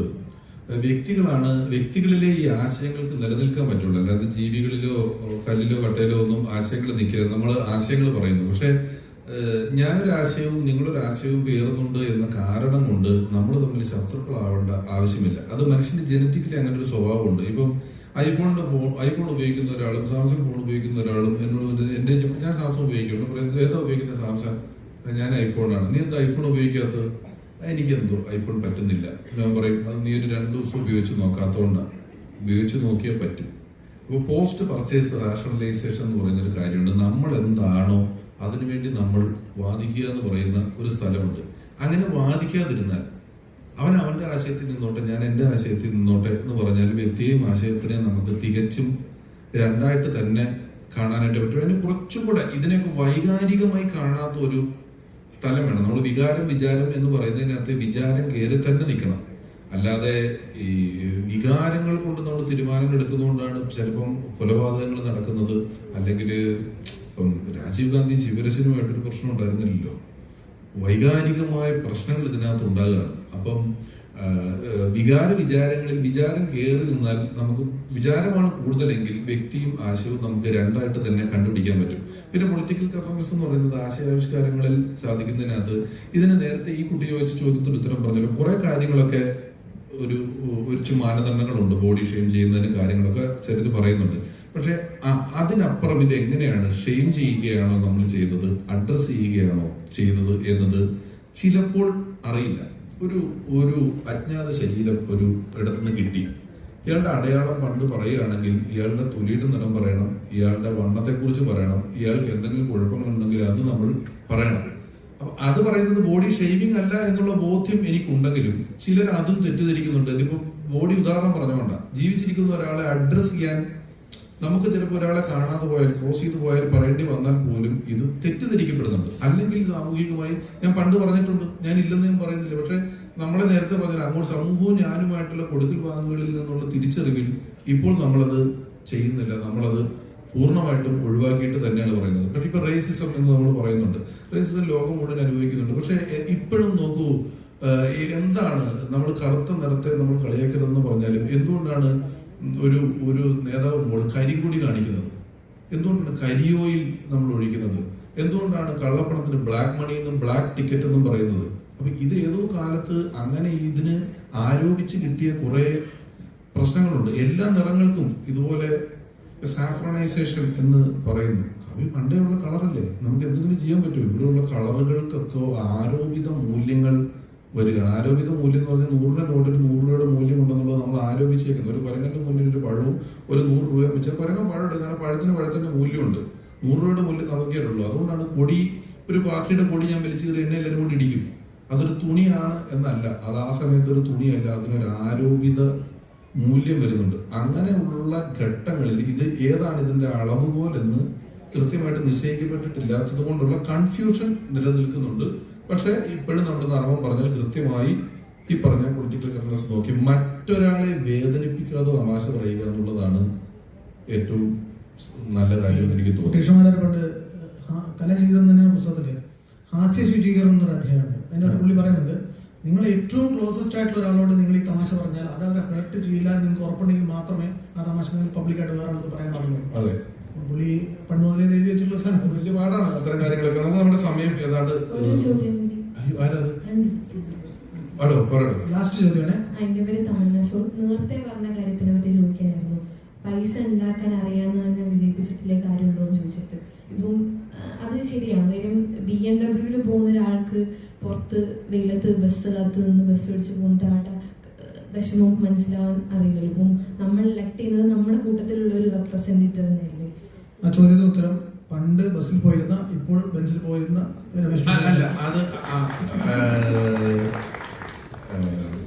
നമ്മള് അങ്ങനെ പോകുന്ന ഒരാൾക്ക് ഇപ്പുറത്തെ സൈഡ് അറിയില്ല എന്ന് പറയുന്നത് നമ്മൾ വെറുതെ പറയുന്നതാണ്. മനുഷ്യന്റെ പ്രാഥമിക പ്രശ്നങ്ങൾക്ക് ഒരു വ്യക്തിപ്പെട്ട എല്ലാവർക്കും അങ്ങോട്ടും ഇങ്ങോട്ടും എല്ലാം മനസ്സിലാകുന്ന ഒന്നാണ്. ഞാൻ പറഞ്ഞത് ബെൻസിൽ പോകുന്ന ഒരാളെ ജയിപ്പിക്കണം എന്നുള്ളതല്ല, പണമുണ്ടാക്കാൻ അറിയുന്നവനെ ജയിപ്പിക്കണം. അല്ലാതെ ഇവൻ ഇതൊന്നും ഇല്ല അതുകൊണ്ട് ഇവനെ ജയിപ്പിക്കണം എന്നാണ് ഞാൻ പറഞ്ഞത്. ഞാൻ കേട്ട പ്രചരണം ഇതില്ലാത്ത ആളെ ജയിപ്പിക്കൂ എന്ന് പറയുന്നത് ഒരു മെറിറ്റായിട്ട് നമ്മൾ കണക്കാക്കരുത്. ഇതൊരു വലിയ സംഘാടനമുണ്ട്. ഒരു MLA അല്ല ഒരു MP എന്നൊക്കെ പറയുന്ന ആൾക്ക് ഒരുപാട് പേരുടെ നിത്യജീവിതത്തിൽ ഇടപെടാനും സംഘാടനമൊക്കെ ഉള്ള കപ്പാസിറ്റി വേണം. അപ്പം അങ്ങനെ വലിയ തോതിൽ ചെയ്തിട്ടുള്ള ഒരാൾക്ക് സംഘാടനം സാധ്യമാണ്. നമ്മൾ ജനാധിപത്യ രാജ്യത്തല്ലേ, ദുബായിലെ ആളുകൾ സുഖമായിട്ട് ജീവിക്കണല്ലേ. ദുബായ് രാജഭരണമുള്ള സ്ഥലമല്ലേ, രാജാവിന് 4 ഫ്ലൈറ്റ് ഇല്ലേ. അപ്പോ ഞാൻ പറഞ്ഞ വാച്യാർത്ഥത്തിൽ ഒരു പണക്കാരനെ ജയിപ്പിക്കൂ എന്നുള്ളതല്ല, ഞാൻ പണം ഉണ്ടാക്കാൻ അറിയുന്നവനെ ജയിപ്പിക്കൂ എന്നുള്ളതാണ് പറഞ്ഞത്. 2, അവനും സാധാരണ ഉള്ള വിഷയങ്ങളെല്ലാം അറിയാൻ സാധിക്കും. അവർക്ക് സമൂഹത്തെ കുറിച്ച് വ്യക്തമായ ബോധ്യമുള്ളത് കൊണ്ടൊക്കെ തന്നെയാണ് അവരങ്ങനെ നിൽക്കുന്നതും എത്തുന്നതും എല്ലാം. ഇപ്പം തനിക്ക് പല കാര്യങ്ങളും എല്ലാ കാര്യങ്ങളും താൻ അനുഭവിച്ചതല്ല തനിക്കറിയാവുന്നത്. തനിക്കറിയാവുന്ന ഒരുപാട് കാര്യങ്ങൾ സൈനൈഡ് കഴിച്ചാൽ മരിക്കുമെന്ന് ഞാൻ കഴിച്ചു നോക്കിയിട്ടും മരിച്ചിട്ടും മനസ്സിലാക്കിയതല്ല. എനിക്ക് മുന്നേ മരിച്ചവനെ കണ്ട് ഞാൻ മനസ്സിലാക്കിയത് അല്ലേ. ഷോക്ക് അടിച്ചാൽ മരിക്കുമെന്ന് മനസ്സിലാക്കിയതും എനിക്കിതുവരെ ഷോക്ക് അടിച്ചിട്ടില്ല. അപ്പൊ അതെനിക്ക് മനസ്സിലാവുമോ എന്ന് ചോദിച്ചാൽ ഇല്ല, എനിക്കത് മനസ്സിലാവും. എനിക്ക് ആ ബോധ്യമുണ്ട്. അപ്പൊ ഞാൻ പറഞ്ഞത് നമ്മളെ മാനിപ്പുലേറ്റ് ചെയ്യാൻ ഒന്ന് കഴിവുണ്ടെന്ന് പറയാം, കഴിവില്ലെന്ന് പറയാം. എല്ലാ തരത്തിലും ഒരാളെ നമ്മുടെ മുന്നിൽ ഒരു ഇമേജ് ഉണ്ടാക്കി എടുക്കുന്നുണ്ട്.